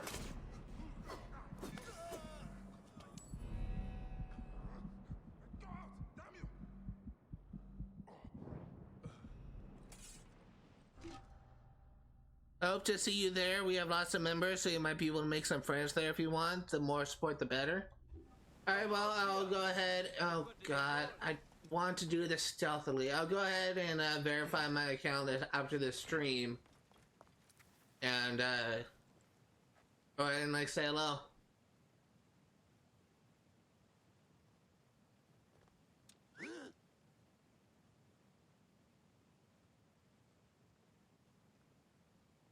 What?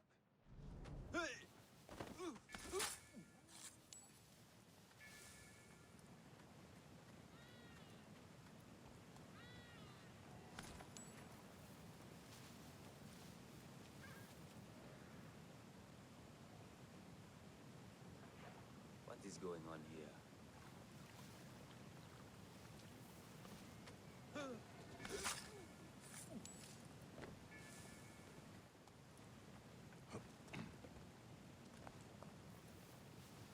I didn't see someone. And he's going down.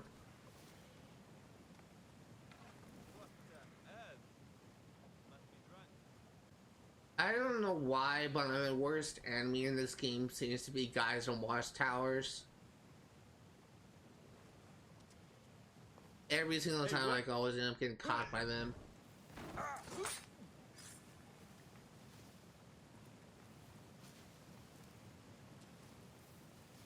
What? Hey, don't you point anything at me. Hey, what?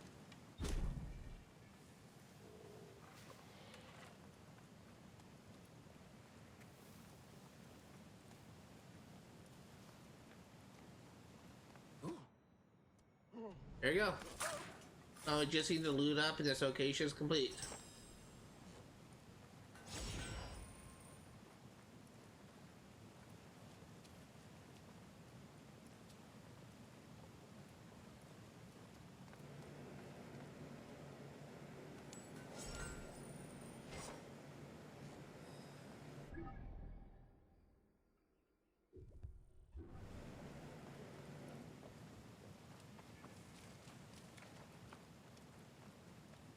Gonna try and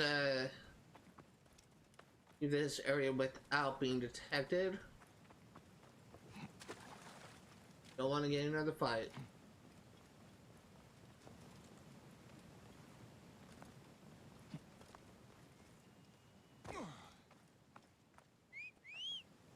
Honestly, I'm kind of surprised how well that war elephant went.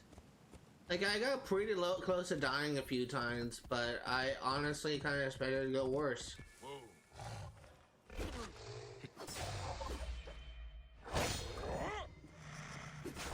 And I got a new outfit out of that, which is nice.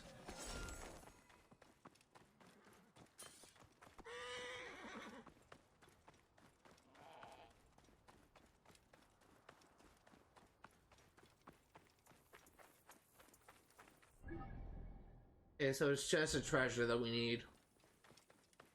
Hey!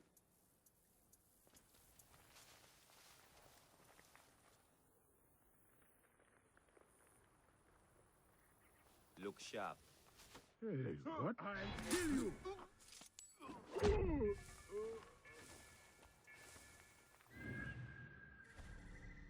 Treasure is there.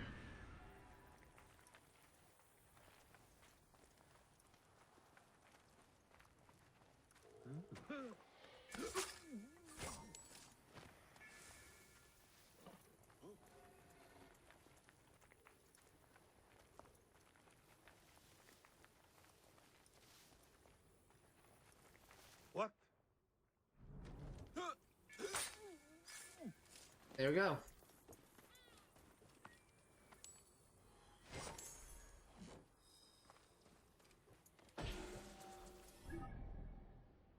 Okay, what's next? Gonna do this. So, there's actually a few locations over there. If we're gonna do this location first, actually, and then we'll go down here to this one. Then we'll finally go up and tackle this one. This is actually the location for a quest. We'll actually go ahead and mark that quest.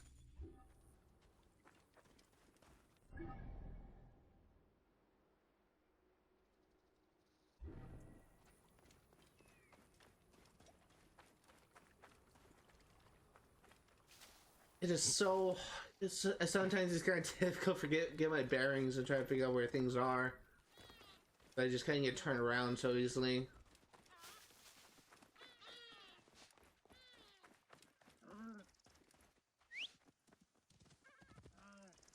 Probably my favorite looking mount, to be honest.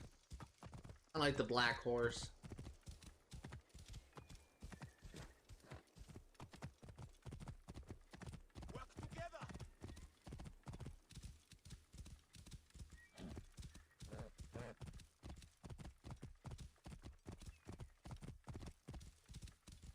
What's interesting about the Fires of Dionysias quest is it's one of the only side quests where it kind of leads to a unique confession scene that's usually only left for the Order of the Ancient members, which kind of makes this quest a little bit more interesting to me. And the confession itself is actually kind of interesting from what I recall.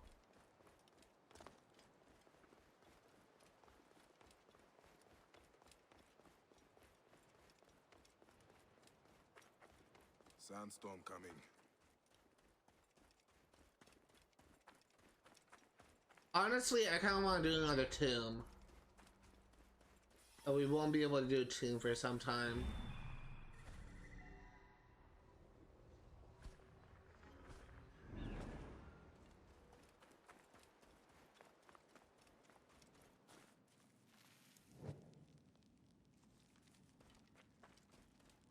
Wind will raise the suns.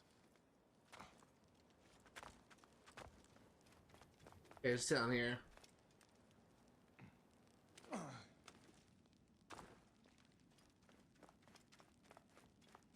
Oh, hi.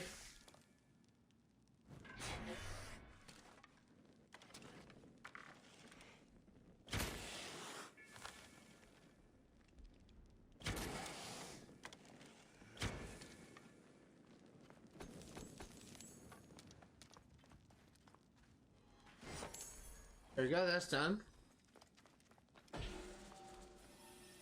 A glowing little shard there is like the game developers forgot to like patch in that void. Just looks so weird. I think I'm like seeing the void like underneath the map. Actually kind of funny. I don't think I was supposed to see that. It's kind of interesting. I know a little bit about game design. Like I actually took several classes and I have an associate's degree in game development. I got in community college. So I know a little bit how it works. A lot of people are kind of aware because there's a lot of gamers who actually were able to like get out of bounds in some games. Like for an example, there's actually a few out of bounds glitches that I know is actually pretty common knowledge for Grand Theft Auto 5. Where if you get under out of bounds, you can actually see that it's essentially like a flat map on top of an abyss. So I guarantee you that if you phase through the map in some locations, you'll just see like an endless abyss in this. Like there's no Must not get lost. textures once you get down to a certain point. It's just like an endless white. And that's essentially how game design works in this game. In like the gaming industry. So I think that that little speck that wasn't like wasn't a texture that was just added in. I think I was just seeing like the void underneath the map. I can't see shit.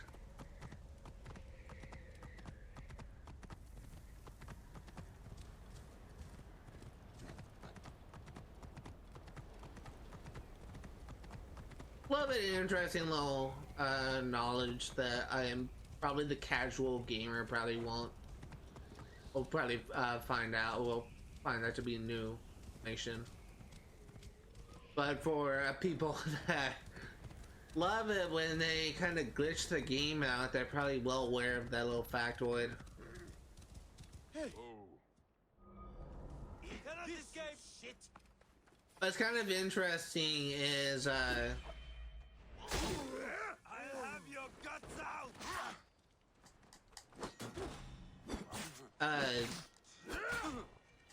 There in GTA 5 in particular, there's some locations where you can get like out of bounds and you can just rack up like a 5-star wanted level pretty easily, and the cops will be unable to harm you. I remember like on the right side of the city of Los Santos, where there's like an industrial, I guess you could say, district with a bunch of warehouses, all this kind of stuff. There was a place you can literally climb into like a ledge under an overpass,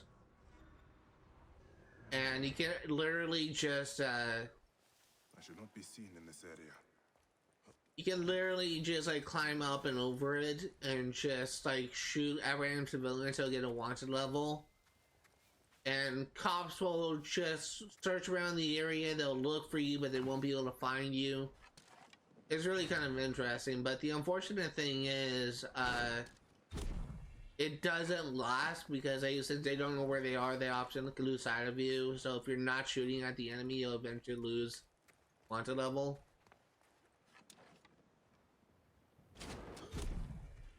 It's just kind of like a little interesting little factoid about that game. I played a lot of GTA 5 at launch. I also played like a lot of online when it first came out. What? Great timing. Die!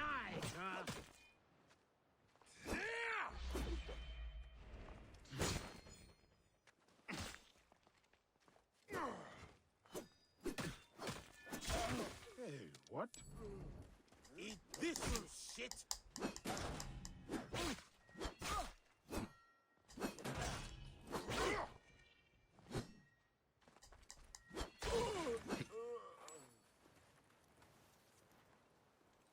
What?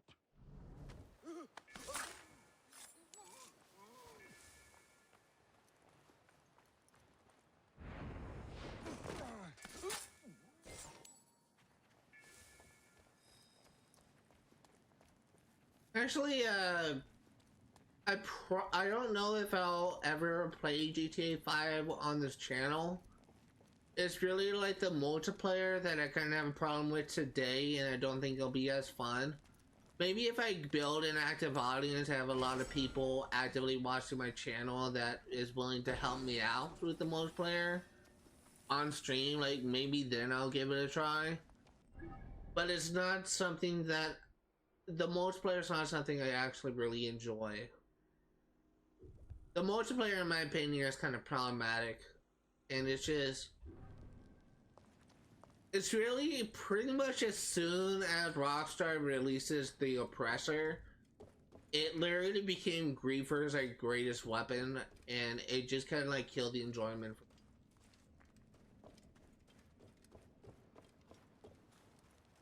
Like, it is so especially when they added the whole business aspect where you need to make deliveries on this kind of stuff in order to make money.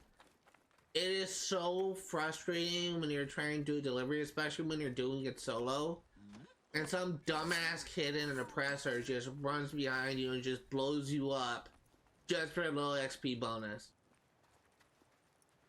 That pisses me off so much, and it happens all the time whenever I play that game, and to the point that I just don't play it.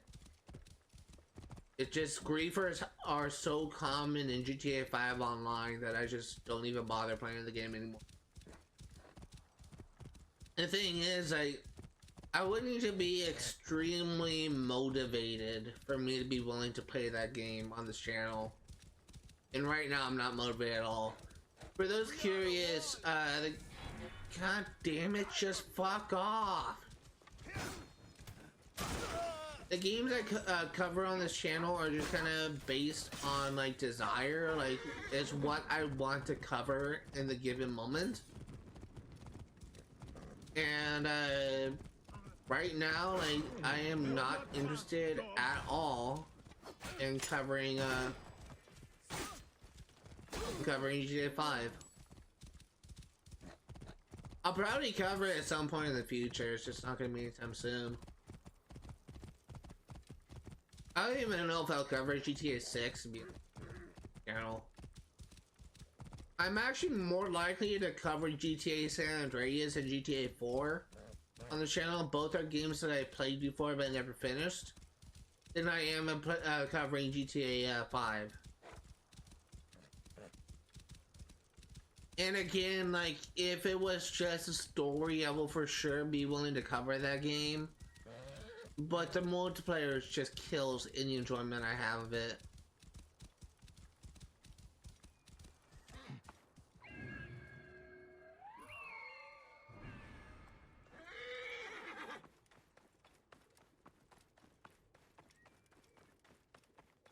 But GTA 4, it has some multiplayer achievements. I'm not even sure I'll be able to get it, but like for the most part, it's just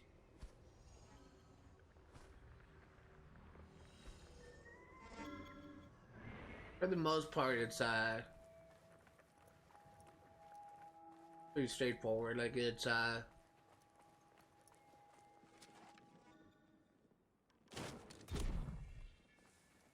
relatively like easy to complete. Like in the only thing that's kind of like difficult about GTA 4 is actually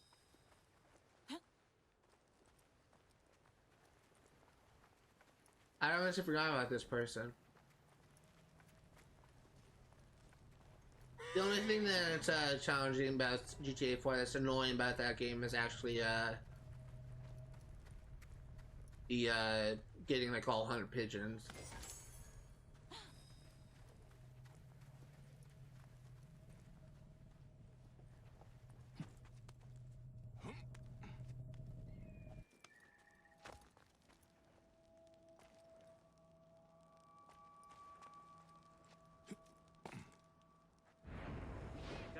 What? You should not have come here. I'll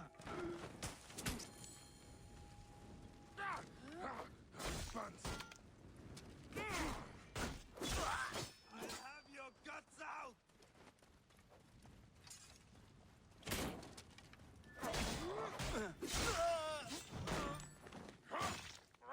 Didn't even get a chance to read that.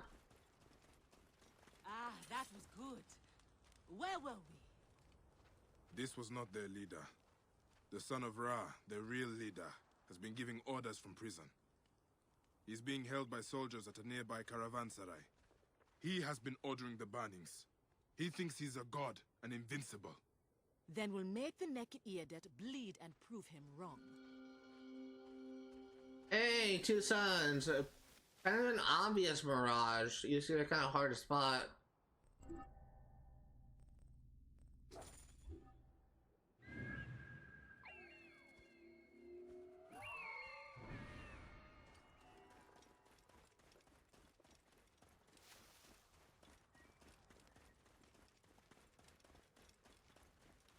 Reda's task is done. I should see him.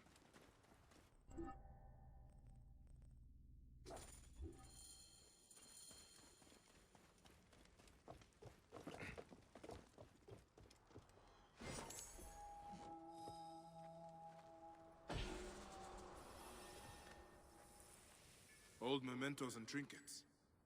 These look personal. All of them are marked by fire. Okay, so that's done. We need to return to Reda to complete that quest, but let's go ahead and complete this one first. Whoa.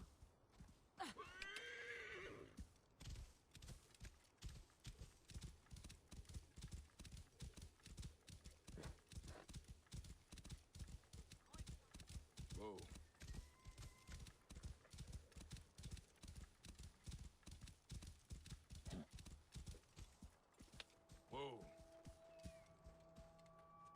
You fight well, Bayek. As do you. Your study was not wasted. I honestly thought that the guy we assassinated was actually the one that we were, this on Raw.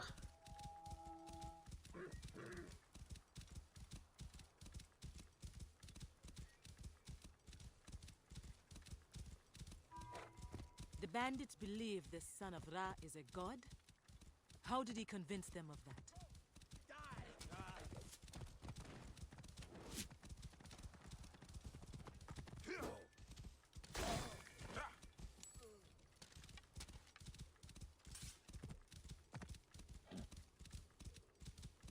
Now, what were we talking about?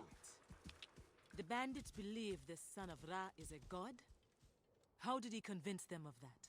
Ra's son? That's insane. And it's creepy. I have seen it before. If you want to believe in something badly enough, you will believe anything. And do anything.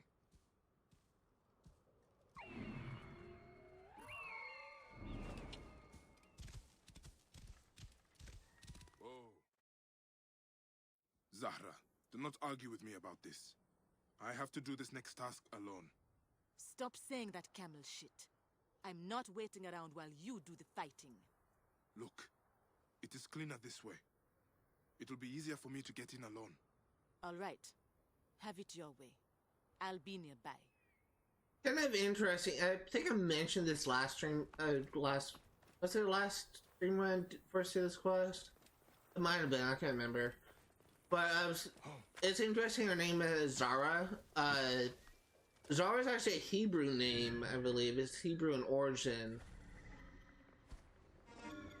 And it's actually the name. It's actually the name of one of my antagonists, in my first book. I must be careful now.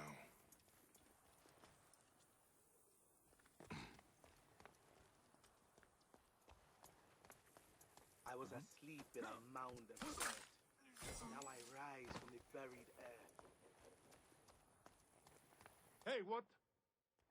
Going to gut you!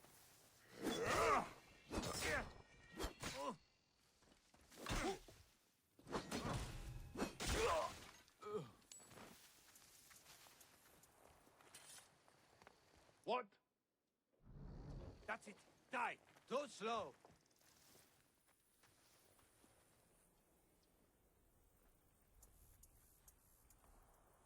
Hey, what? Going to gut you! Die, you bastard! Goodbye.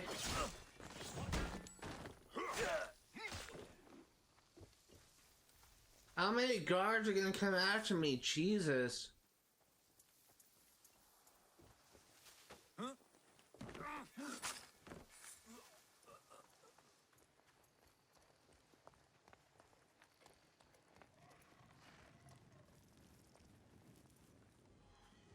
Hey, I did.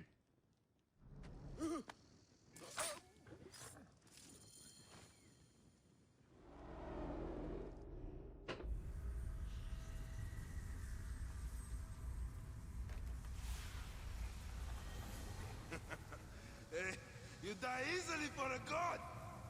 I am nobody. Nobody. But when the son of Ra stands on the mountain and says, do it, it gets done. Next, you told them to murder! I am not sorry. Is Bayak of Siwa sorry? I lost my family. You lost your family. We have the right to do anything we want to anyone. No! We are different. You burnt farms. You killed innocents. You're insane! Hypocrite! Yeah! You can pile up 1,000 dead bodies in front of me. It doesn't change me. The world will burn.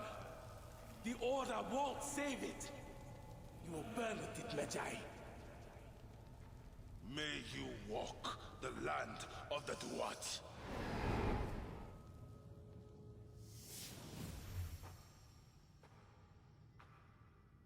Something else I will say about this game. He's dead. The whole like feather ritual that kind of like became a theme for this series. And Assassin's Creed 1 in particular, and I think in Assassin's Creed 2, the Ezio trilogy. Where is she? Like when assassinating a target, you have to like wipe the target's blood with like a feather to show proof of your kill. And it's not in every game, but a lot of games have some iterations of this.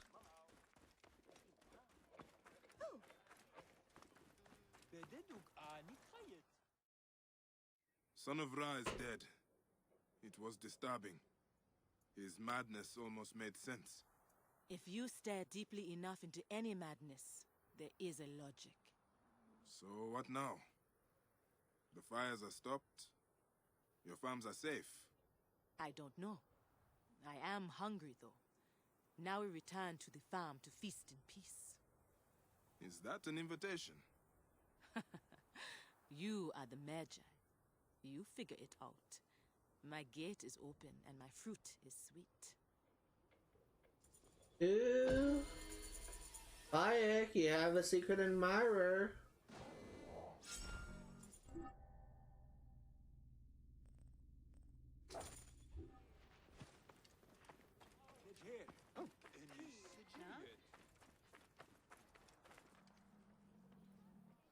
Your payment, as promised. Ah, purple is disgusting. Be legendary. Alright, well that's done. This area is now complete, I believe. I don't think there's any more things found here. So let us go into the Deseret Desert. Actually, a few things to do here. I think there's only like 2 locations and they're all tombs.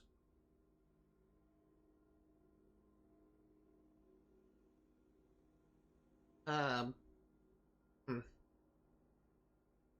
fast travel here and we'll work our way there.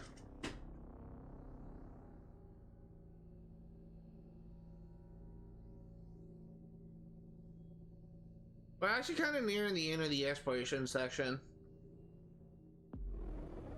About like halfway through it, to be honest. I don't know why I did that. I should have just like backed off of them in the other direction.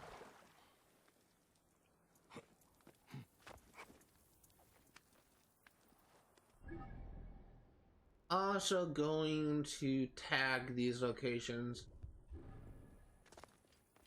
This tomb, I know for a fact, has an ancient mechanism because it's kind of tricky to access, and I've actually kind of got lost trying to access it, to be honest. It's a very unique tomb. It's essentially like the entire thing is like an Isu temple.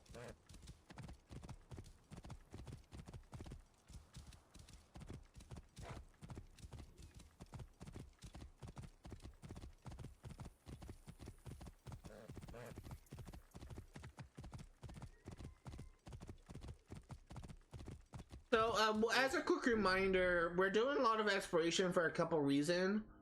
We're nearing the end of the game. We only have 5 main missions left, and we have a lot of areas we still need to explore and complete. So I'm basically doing a lot of exploration so that I don't have to do all the exploration at the end of this playthrough. So as a quick reminder, we have done White Desert Oasis, Uab Nome, and Horus Nome, in addition to Atafpehu Nome. And we are still have Desert to do, White Desert, Great Sand Sea, Black Desert, and Isolated Desert to do. Once we do all that, then we're going to be going over here doing Kent Nome and Heraclean Nome before we do the main mission.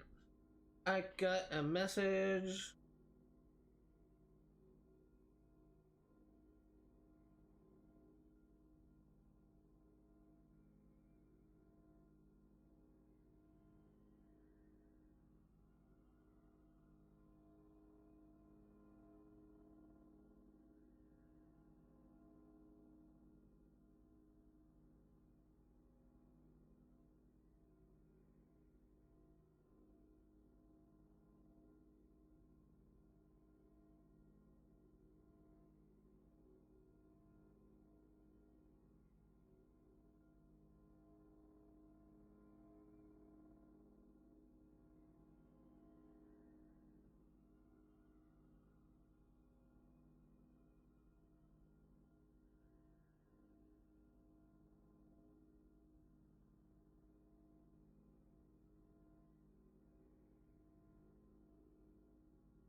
There is someone that I recently kind of had like, this is kind of my biggest pet peeve, to be honest.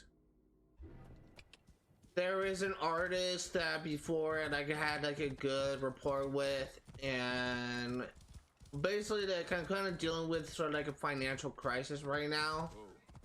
This is pretty much like the only time that we'll delve into politics on this channel. So right now, the current presidential administration is trying to pass something that the president has creatively dubbed the Big Beautiful Bill. This bill will cut like 80 billion, was it like $11 billion in funds for Medicare, Medicaid, completely scrap the SNAPs benefits, which essentially provides stuff for food stamps for low-income families. It will completely scrap the Social Security program, which is what I rely on for unemployment checks. And right now it's being stonewalled by the Senate, but if they pass it, about 11 million people will have their insurance or life insurance taken away. I use Medicare, so I could have my Medicare taken away, which means I can't pay for my doctor's appointments, I can't pay for medications, and on top of that, if they essentially like take away most of the funding for Social Security, I won't get a paycheck for unemployment checks. So I still need to pay rent. I have like $600 taken out of my account every month to pay rent. And well, $600 for rent and supplies for food because I currently live at my parents' house, so I essentially had to pay for services and all this kind of stuff.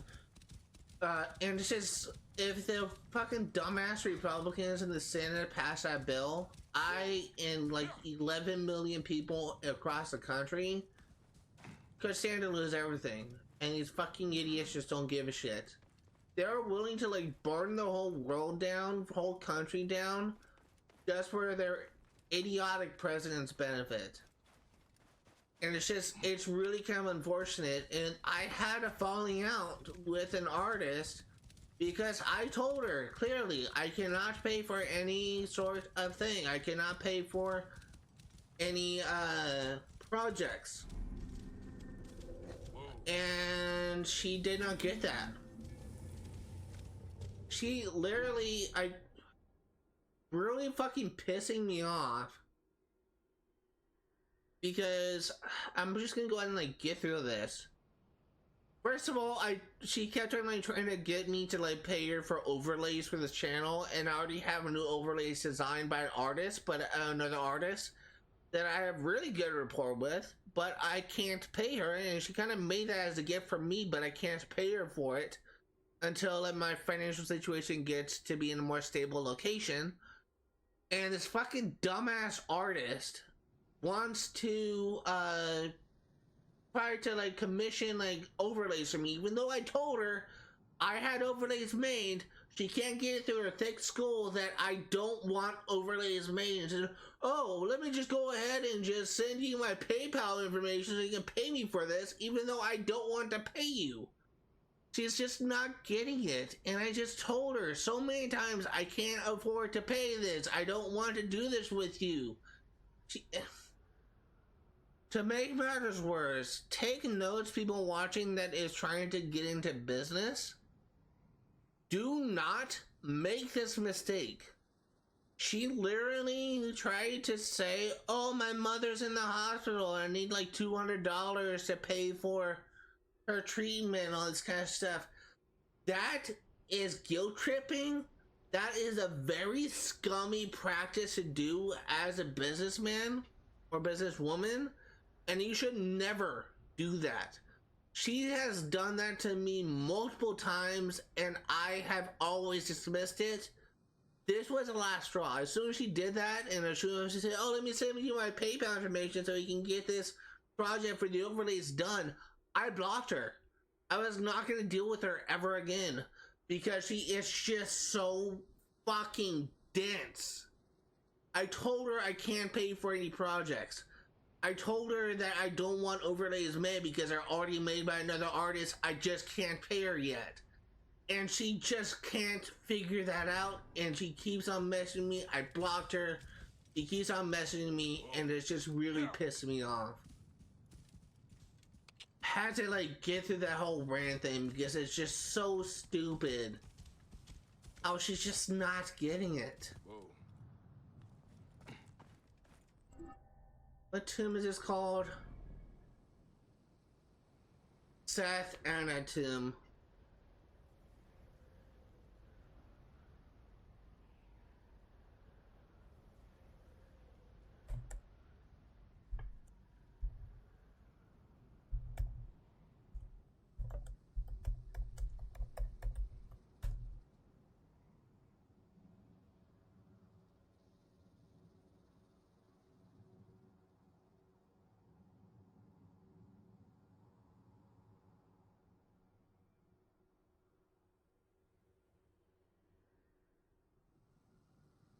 $15 silica and 3 treasures.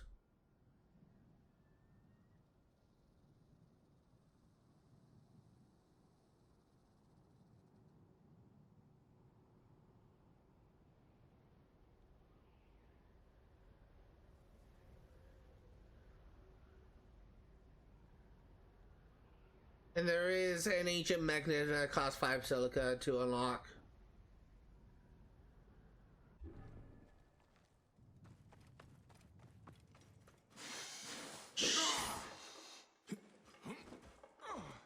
That scared the fucking shit out of me.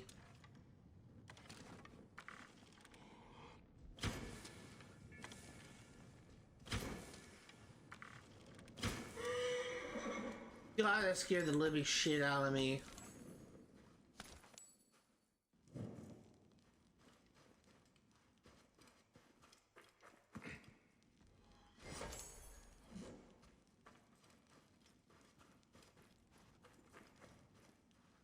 Yeah, well, there's a I see you.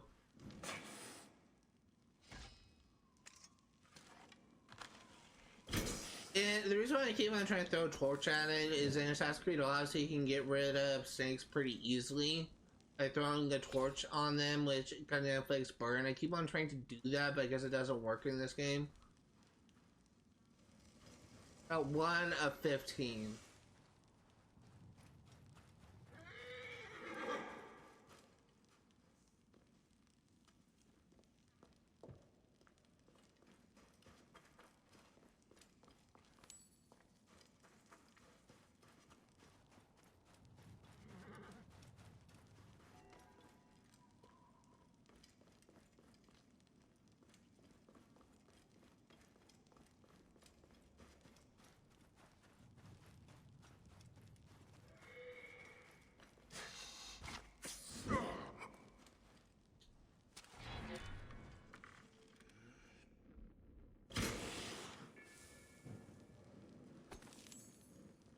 There's our second silica of 15.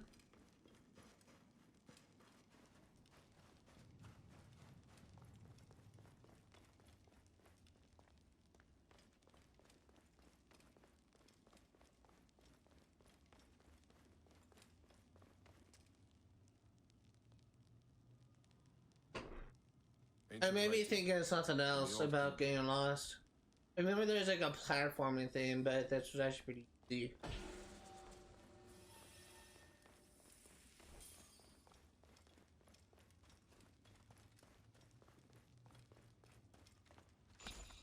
Free. Go through that. And we're ready. We can come back to that. Or did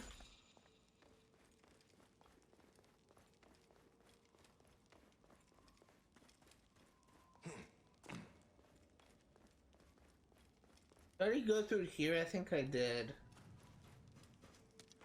Yeah, I did.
There'd be something up here, I guess not.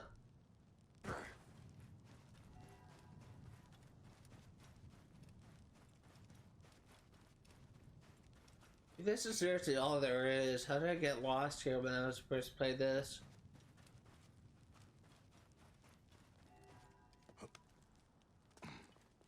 Gotta be more to it.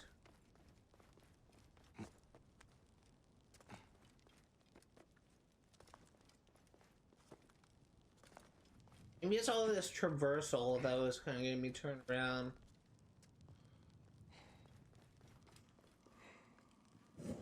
Here is 5.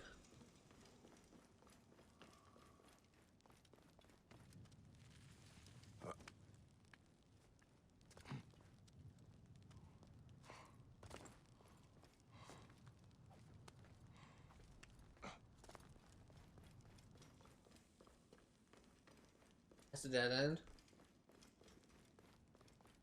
Ooh, that looks interesting. I think that's actually the ancient mechanism.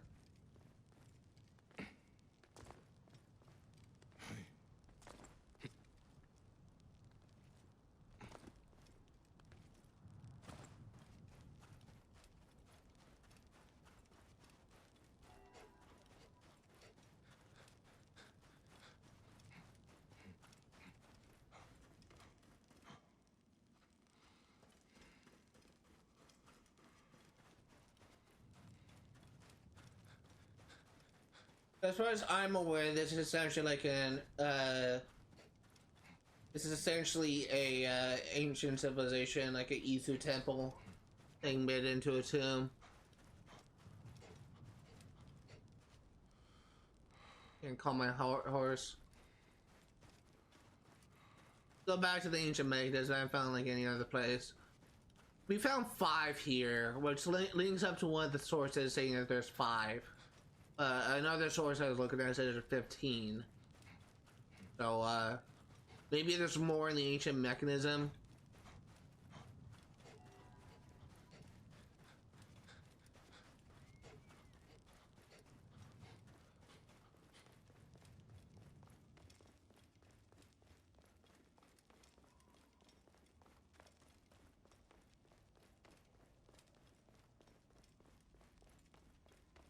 Oh, here's 6.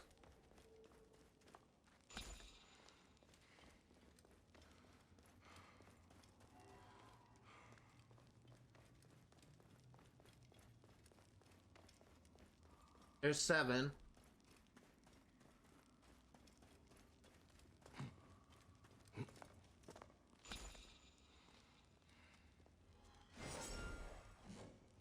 There's 8. 9. There's 10.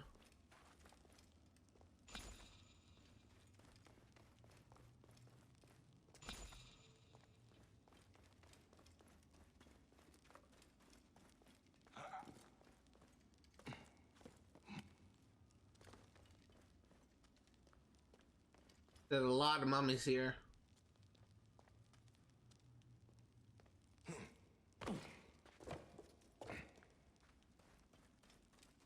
There's 11. Still on 9 though.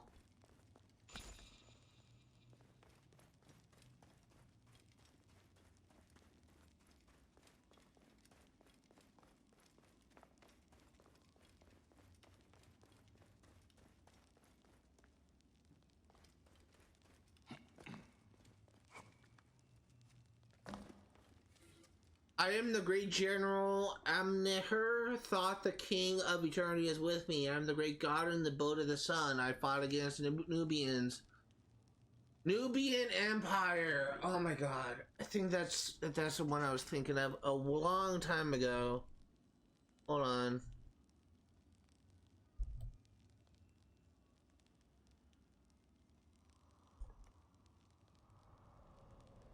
Kingdom of Kush. That's it. I'll get back to this in a bit. I took from them their most prized, most revered prince, and kept that pygmy as a prize. Men weep and women bewail, for I am gone from this realm and sail to the next. So, the Kingdom of Kush. That's what I was trying to think of before, but I couldn't think of the name. If you recall, like down here, I think it was.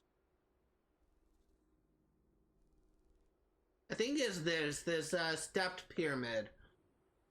I remember talking about this, trying to talk about this, but I couldn't remember the kingdom's name. Kingdom of Kush was a brief kingdom that was kind of demolished by the Egyptians.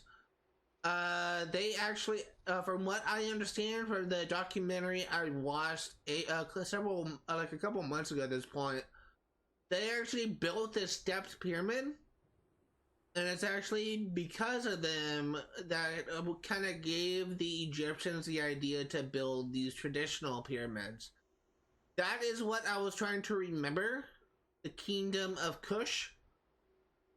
And I couldn't remember what it was called, and I probably made myself look stupid and probably unintelligent because I couldn't remember what that kingdom was called.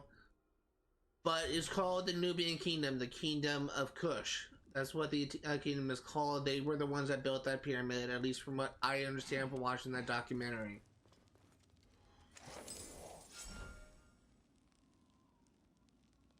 They actually had like several pyramids made like across Egypt. I think we only see the one, but there's actually several pyramids that they made.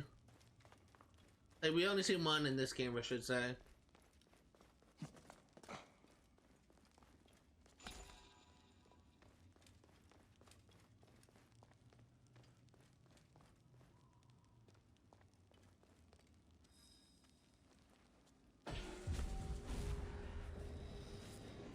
Transmission, Segment 5, Acquiring Contemporaneity.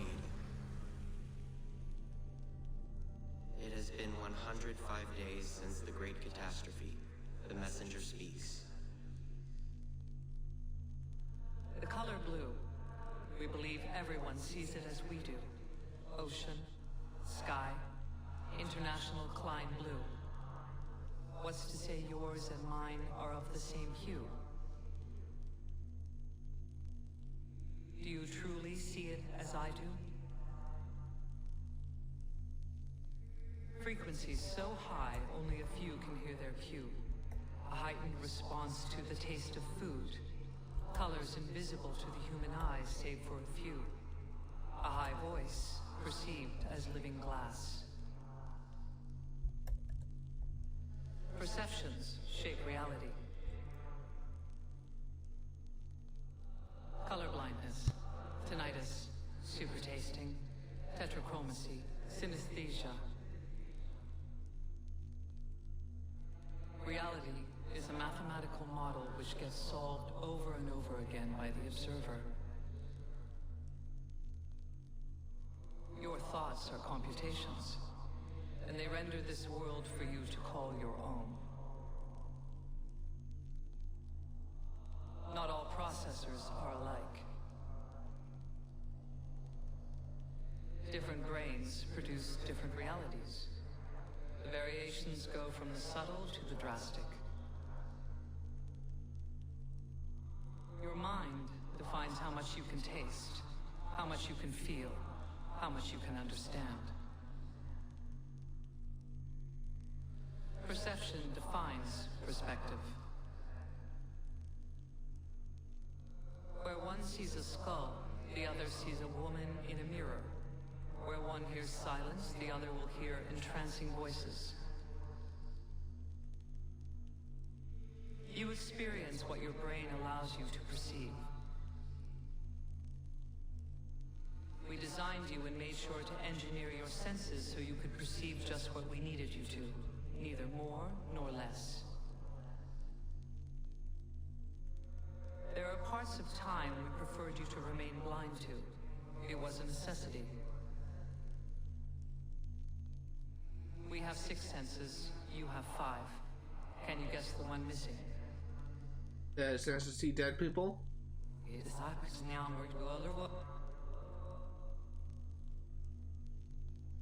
For centuries, humanity has fought for freedom. The real cage is not around you, it is in you. Your mind will not allow you to wander in uncharted territories. A Faraday cage for the mind. A concealed straitjacket. Events such as Upsweep and Julia fuel internet conspiracies. Sounds unknown, heard only once. A cabinet of curiosities for the modern age. And yet, they were messages, just like this one, waiting for their observer, their compatible processor. Human visionaries developed a vague awareness of their limits. They wrote obscure research papers, popular science fiction novels, some asking us to stop the world. But that's all they ever were, fictions. How could they not be? Reality is what the observer allows it to be. The Doppler effect, the Mobius strip, deja vus, Cicada 3301, what? UVB 76, Eureka effects, ambigrams and anamorphosis, P versus NP. Why that flew over my head? Is Schrodinger's cat dead or alive?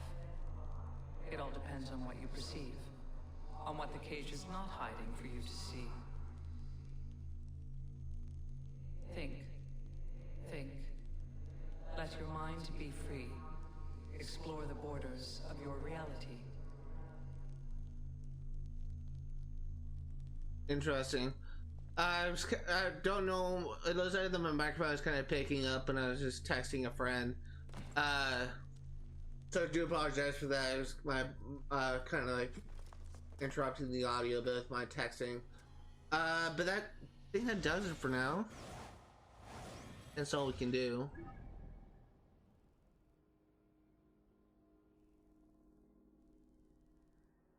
Go into the White Desert. There is a quest tied to this location, but we don't have it yet, so we're just gonna continue on.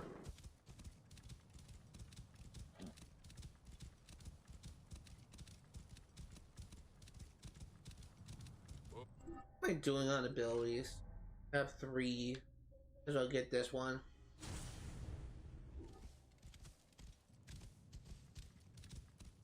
I just still...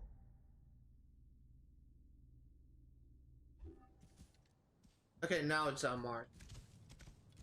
I think I'm actually going to upgrade my things again.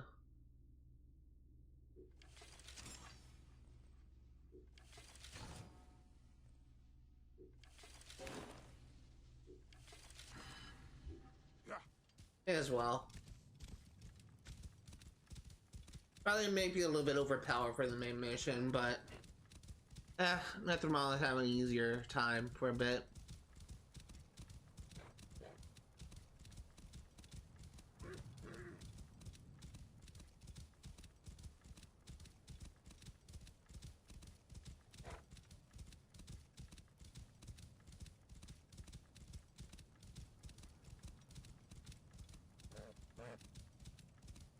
I kind of want to swing by a stable, see if that royal chariot is available now. Be nice if it was. I can just go ahead and buy it and get it over with. I've been kind of neglecting the stables, to be honest.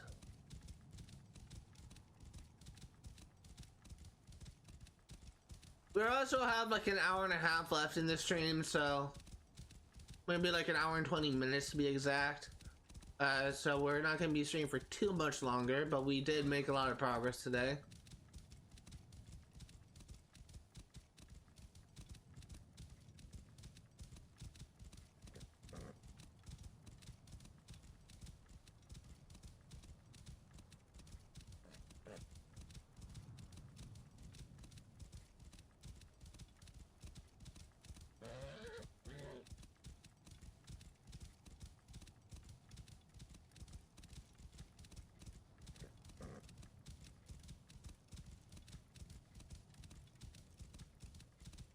Interesting location. I wonder why this desert is white. The only thing I can think of, like, given like the culture of Egypt, is I wonder if this is like a field of natron.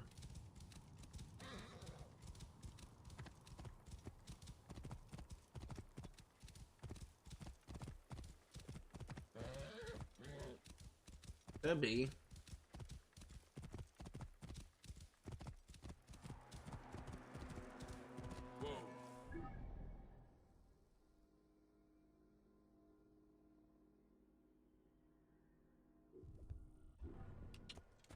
Not seeing any locations here, which is weird. There should at least be 1 or 2.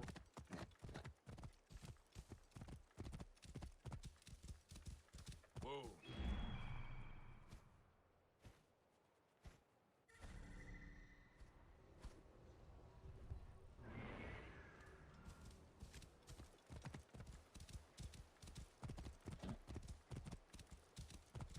That looks like it's something interesting there. Just keep an eye out for my radar, the compass, to see if I can see a question mark to head towards. It's an interesting location, though.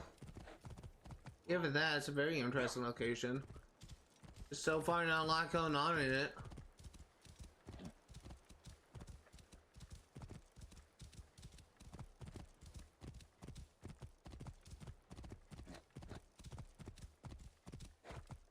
Yeah.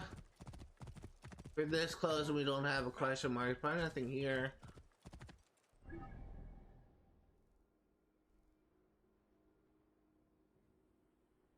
That's strange. We'll keep going through here, I guess, and just see if we can find something. There's gotta be a location here. I'm willing to like go to the end of this area just to see if we can get like a thing to pop up my compass. It's just wouldn't really make sense for them to have like an area with nothing in it. It'll probably be like the first location. First region in this game that we've encountered that literally has nothing in it, that's the case. Which is honestly kind of bad game design.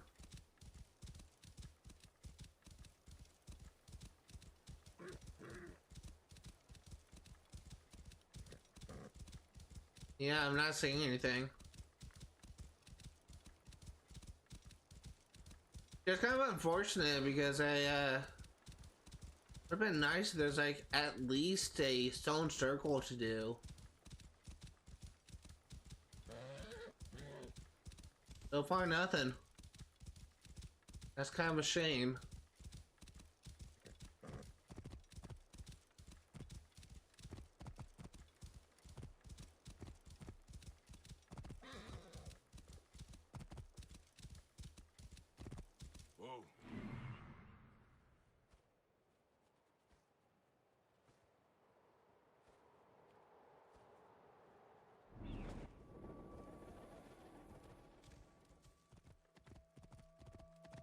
Having a hallucination here, mirage, but I'm not seeing anything.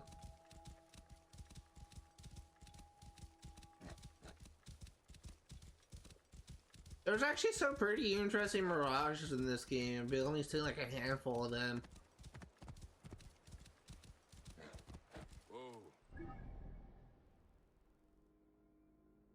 That's kind of unfortunate. Actually, nothing here.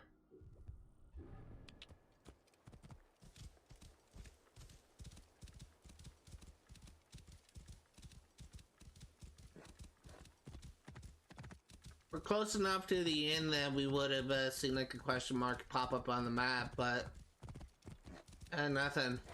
That's kind of disappointing.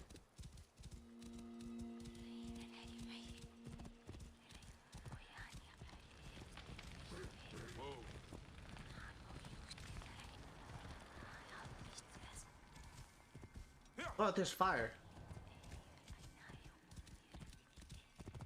It's a burning bush. That's interesting. That's actually from the Bible. I think that's the story of Abraham? Is that Moses? Abraham or Moses?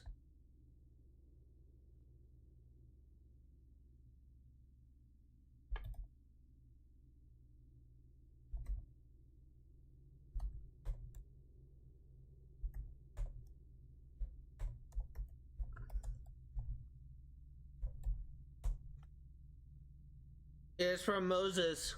Oh. Nice reference.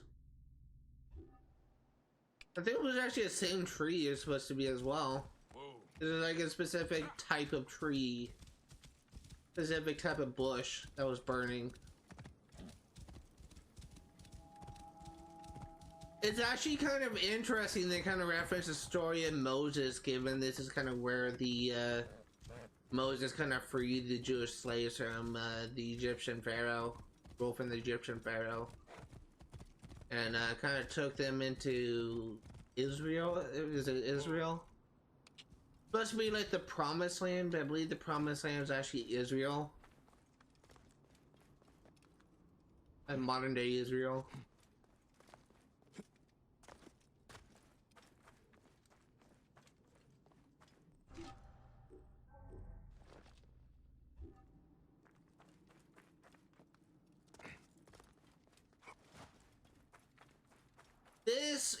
This location isn't as interesting as the previous one. Kind of bland.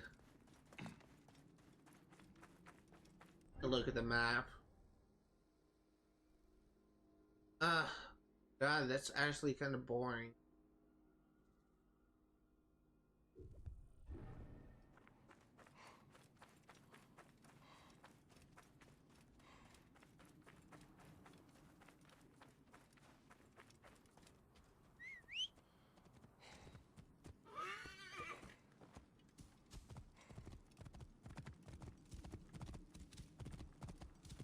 I mean, it's interesting you're getting into new landscapes other than the just desert or oasis. It's just, I want to see more. A little bit more interesting locations. So far, it's been kind of uninteresting.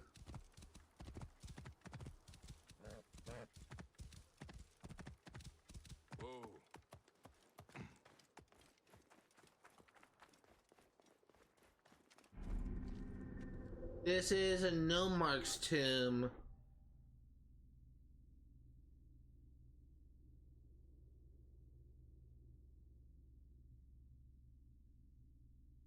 There are 13 silica, 4 treasure, and there is an ancient mechanism here.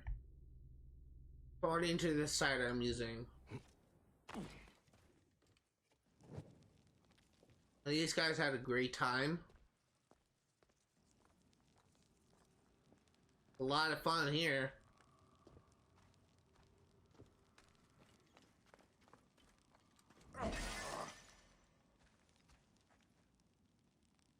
I mentioned this before, but the tombs are like the best part of this game, to be honest.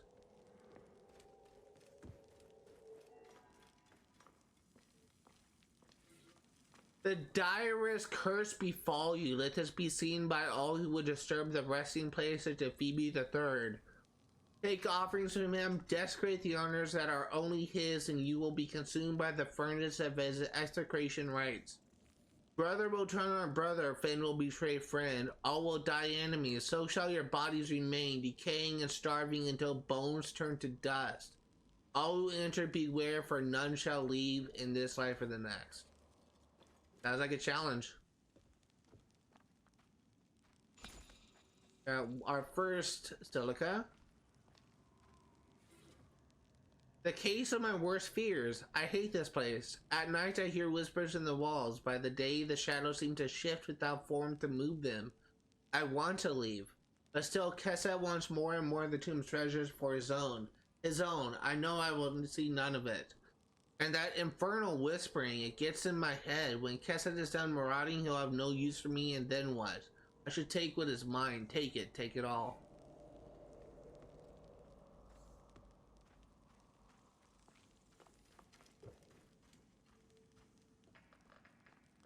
I feel like this game has like the perfect opportunity to just kind of like do like a jump scare. Like a completely random jump scare that is so out of place in this game, given that it's supposed to be like a curse thing. Cursed tomb. Kind of funny.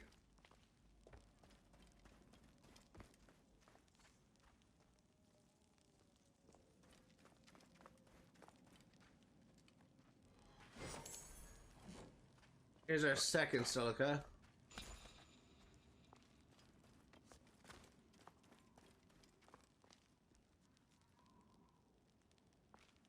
I know I saw that puzzle, I'm just looking around some more.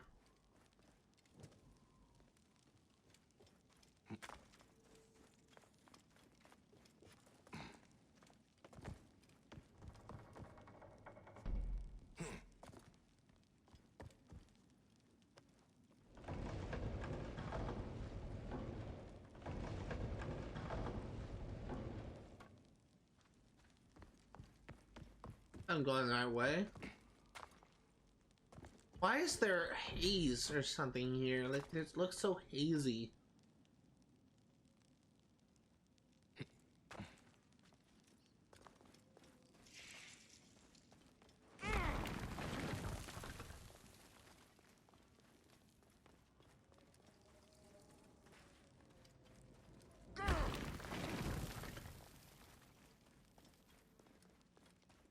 Looking around this upper level here. Let's see what I can find.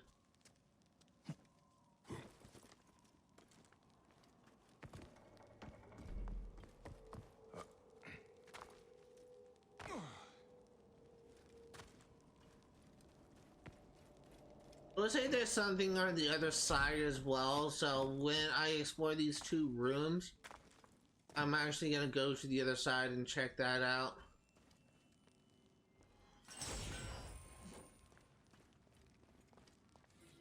Make a waxshed collar of tempered gold and beady, adorn it with feldspar, carnelian, and jasper, fiercely glowing as a sun god, turquoise and lapis, as tumultuous as the chaos sea. Carry it to your lord in dew watch, and he shall wear it for eternity.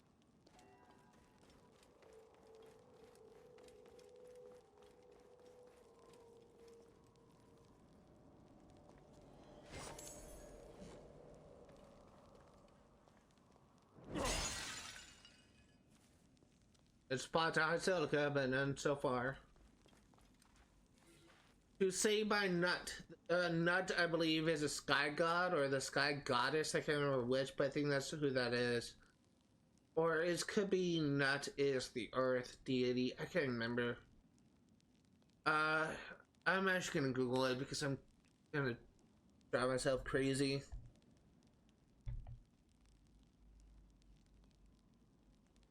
I think it's a sky goddess. Nut is a goddess of sky. Okay, so I was right the first time. Should trust my instincts more. To say by Nut the Great, who is within the lower mansion, this is my son Manaktuff and my beloved Anaxi. They sit beside me, carried into the afterlife for duty and honor. All the gods are in exaltation, they say. How beautiful is Manaktuff, with whom his father is deeply pleased. It looks like there's nothing else here, so we need to drop down and move the thing to the other side.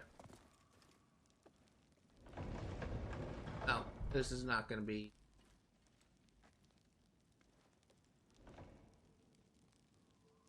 back?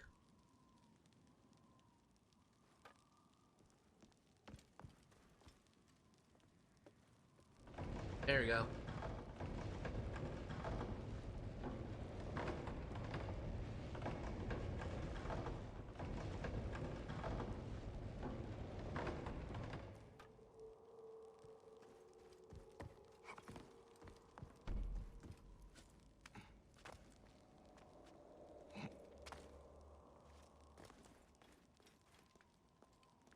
I think that I'm on my second silica.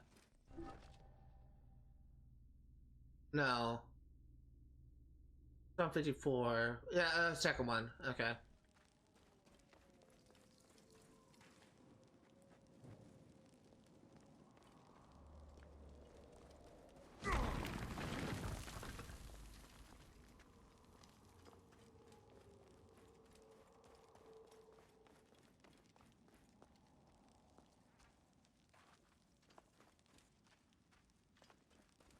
This is our third one.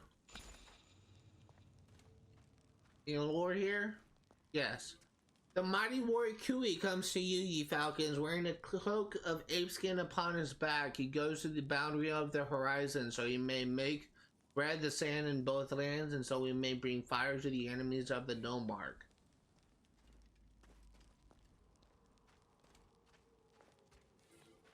Horus bestowed everlasting life upon the most trusted clerk Amenhotep. When it came time to serve his lord in the reed fields, he did so willingly. He was bestowed with strength, endurance, joy, health, and all happiness. Amenhotep sounds familiar. Well, that's a pharaoh. It's supposed to be like a pharaoh. I feel like that's kind of like a common name, though. Maybe not that specific one.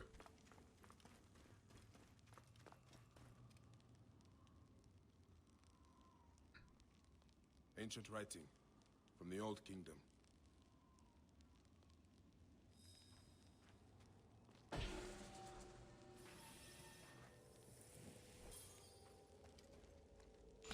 Here, I already forgot which one it was. This is our fourth one.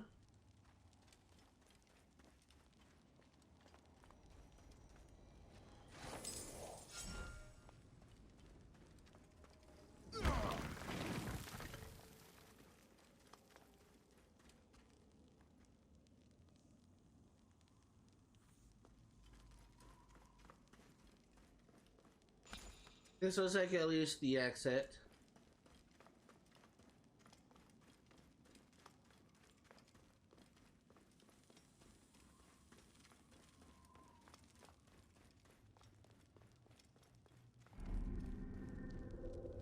I don't know why, but my heart like skipped a beat when I heard that. A little sound effect. Take a look around the room, see if we can find any. So look at we're on 5 now. Be 9, I believe, or 13 or something in this tomb.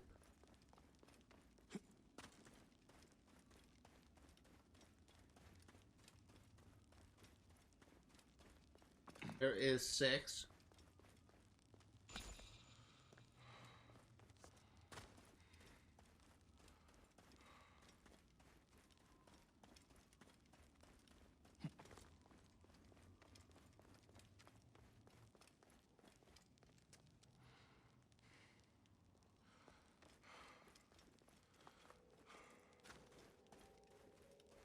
This kind of reminds me of a dream I had a while ago, if I can still kind of remember some details. I had this dream like several months ago, if I can still remember.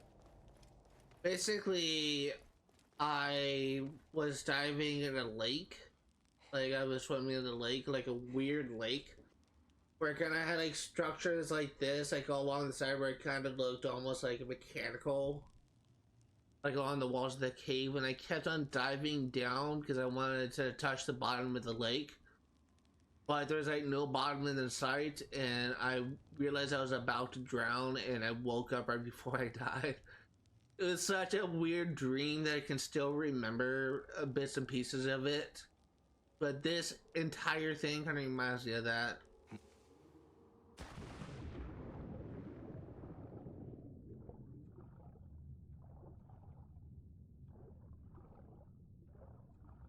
I don't know why it reminds me of that. I know why, actually. I don't know why I said that.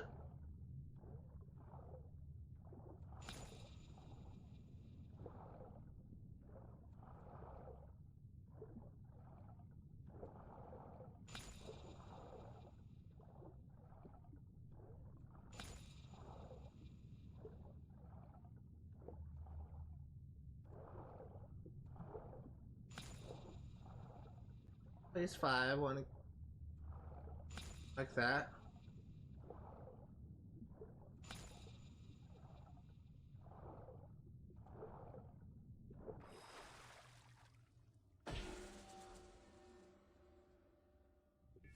Retransmission. Segment 2. Acquiring contemporaneity. It has been 93 days since the Great Catastrophe.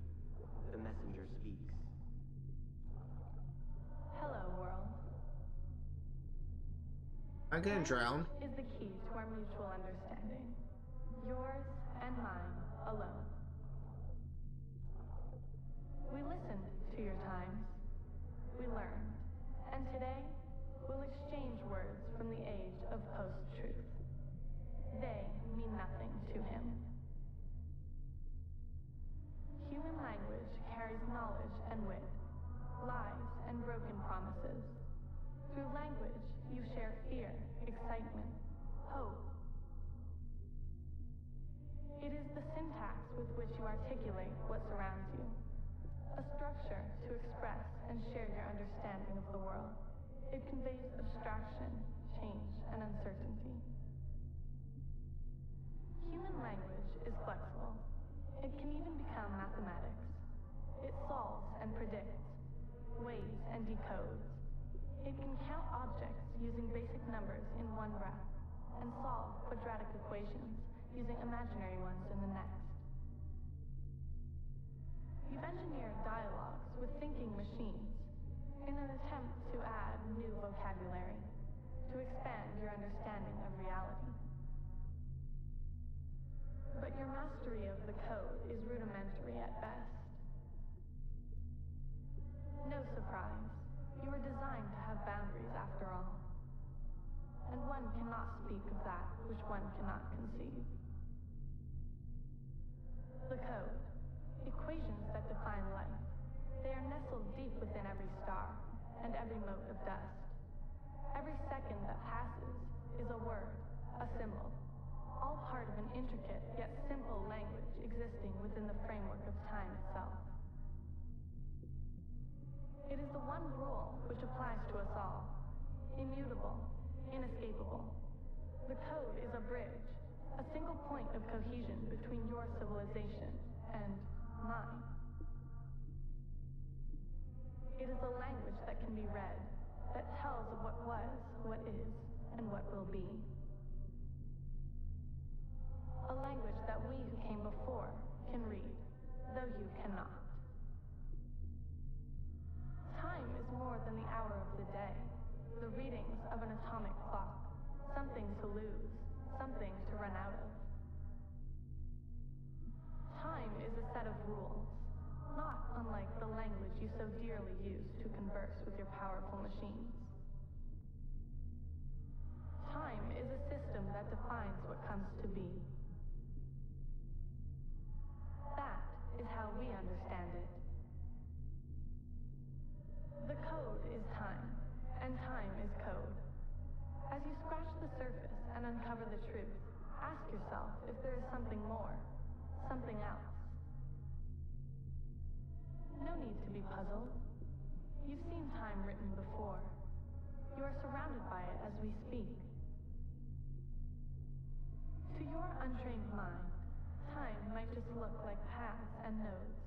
To us, it is not unlike a chalkboard covered in calculus. It reveals a window through which stretches the map to infinity. Yeah? See? As I speak of it in its true form, your mind is incapable of making sense of it.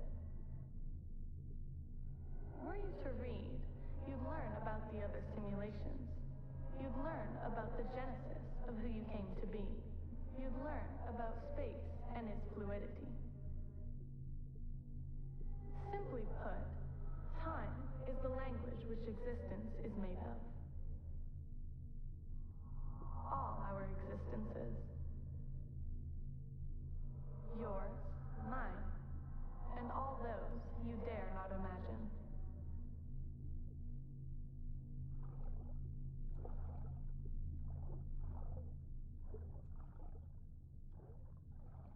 And where? There it is. Okay.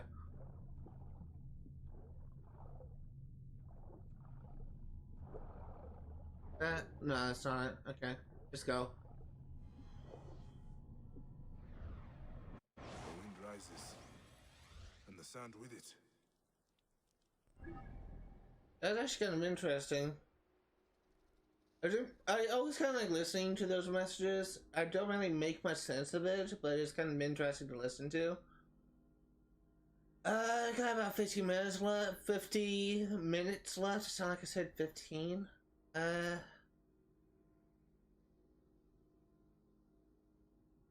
Huh.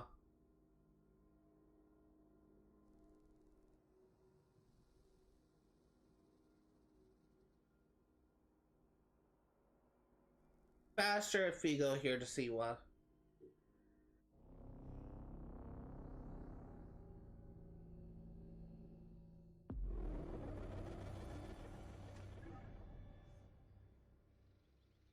And we may as well check out the stables over here.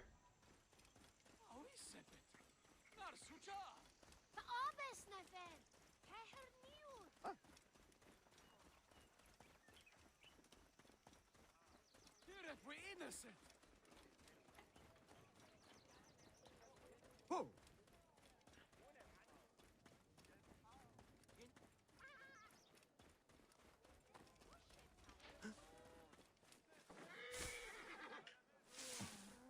How can I help you? Hey, hey, hey! Agreed. Bad Albert. Fair winds and safe. I don't think I'll ever use I don't think I'll ever use chariots. I'll equip it so you can see what it looks like. It's just not the type of thing I like. Chariots are not designed well in this game. That's all I'll say. Cut. You didn't even like have a good horse. You could have made it look so much cooler if you put horse armor on those horses. It looks like shit.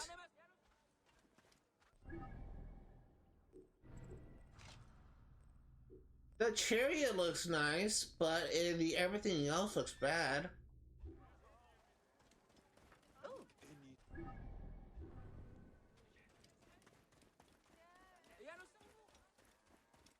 Honestly, I'm kind of disappointed. That looks a lot nicer if you had like armored horses. Or at least put saddles on them. You need anything? I will take that off your hands.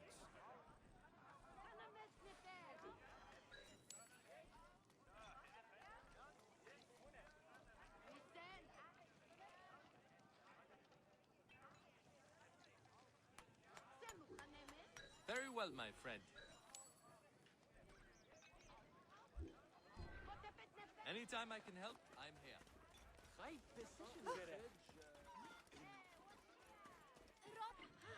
Business come calling? I guess taking a Savannah Marauder.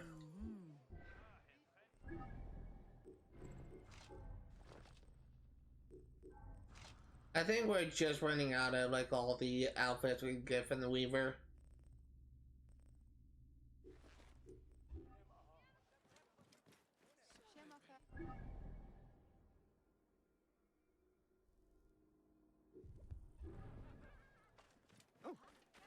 So one thing I will say is, once we essentially get all the outfits, we're gonna check like periodically once we get the last one.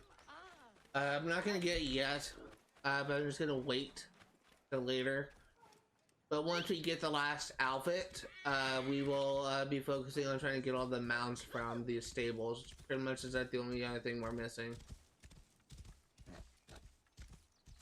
What is with the freaking haze?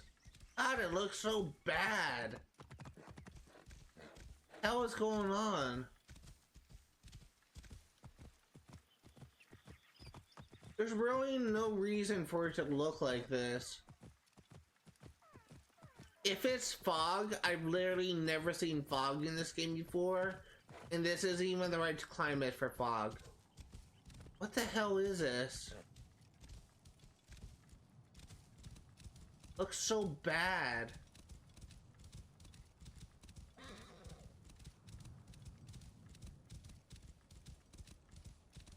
Looks so horrible. Whoa. I have to know, like...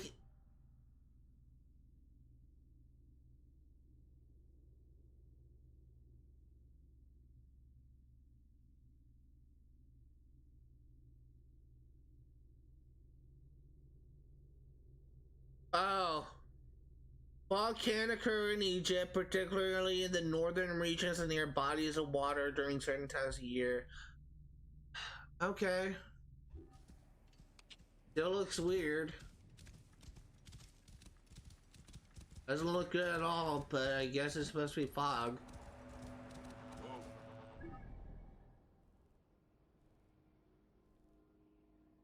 Oh my god, another fucking location of nothing. What the hell?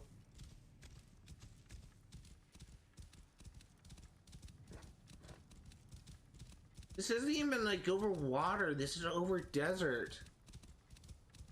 Can't see shit.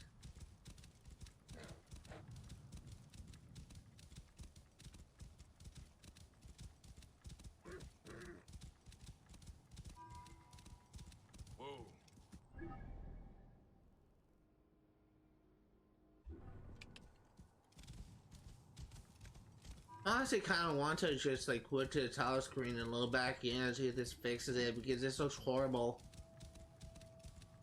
Supposed to be getting Mirage, but this...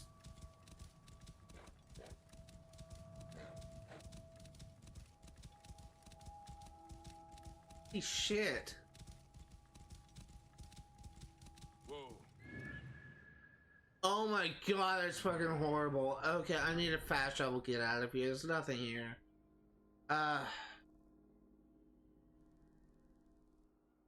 Go here.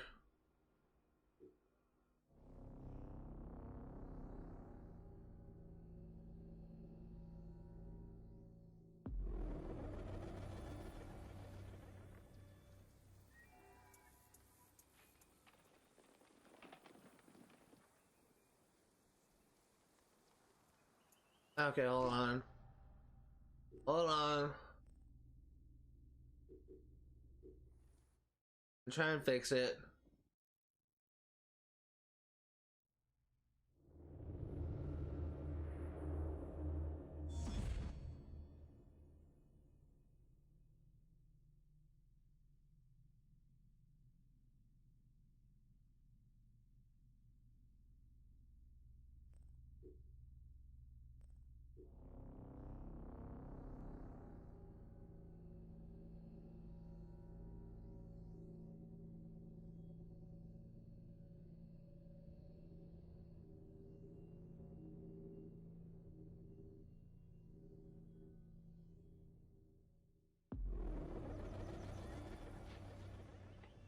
I can see clearly now. The fog is gone. What are you? Oh, there's two here. Two.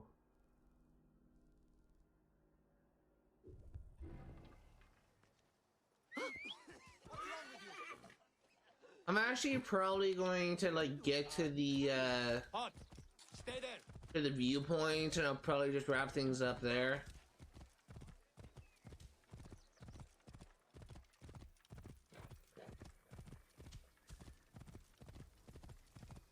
I don't want to take a break.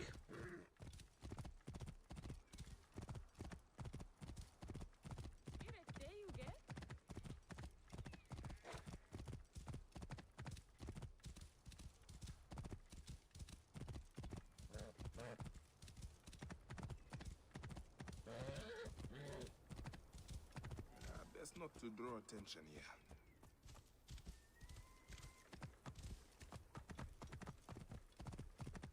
Hey, what? Whoa. Yeah. Am I wearing black? What that is? That looks like it. Yeah. Whoa.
Oh shit, I didn't even see you there. I wasn't even paying attention.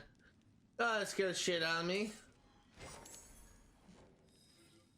So whomever finds this, learn from my mistake. I'm stolen from bandits, but they found me. Instead of killing me, it left me with the cruel choice. Die by the fangs of these serpents or by my own hand. God forgive me.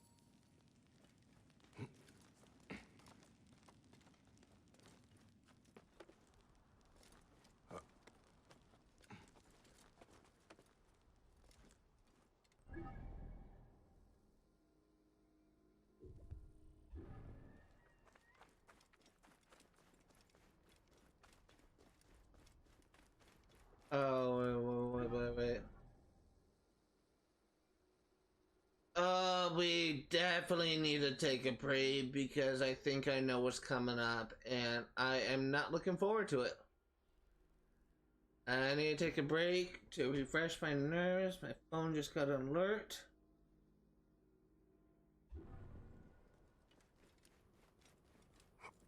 Need to come into this with like a full tank of gas for what's coming up. I'm pretty sure it's the one I'm thinking of. If you recall, like I actually mentioned like a couple streams ago that I thought I remember that there was a location with like a boss enemy that I actually thought was over in Forest Gnome. Actually, it wasn't Forest Gnome. I knew it was like over in this area somewhere. Just I forgot where. There is a quest that takes you in here, I'm pretty sure. And there's like a boss thing that you have to face off against. And yeah, have that to look forward to next stream. I definitely want to take a break now.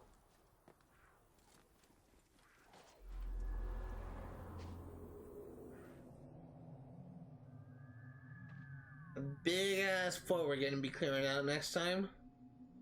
Well, is taking out 2 Falakes, which may be the last 2 Falakes in this game. So, you have like this one, excuse me, this one here, the Galatian. You have this one, the Iron Bull. We get that done, we manage to be able to finish this, the quest relating to them. If you are remotely interested in what I see today, all the games I cover on my channel will be played for 100% completion. I'm going to be playing Assassin's Creed Origins yet again on Fridays, 1 p.m. to 5 Pacific Standard Time.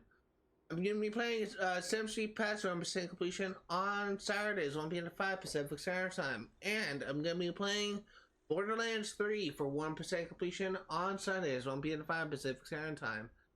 As a tentative live stream series, which means I'll continue to play so long as I continue to have fun with this, I'm going to be covering Marvel Rivals for 100% completion on Wednesdays, 1 p.m. to 5 Pacific Standard Time. That's going to do it for today. Thank you guys for watching, and I will see you all next time.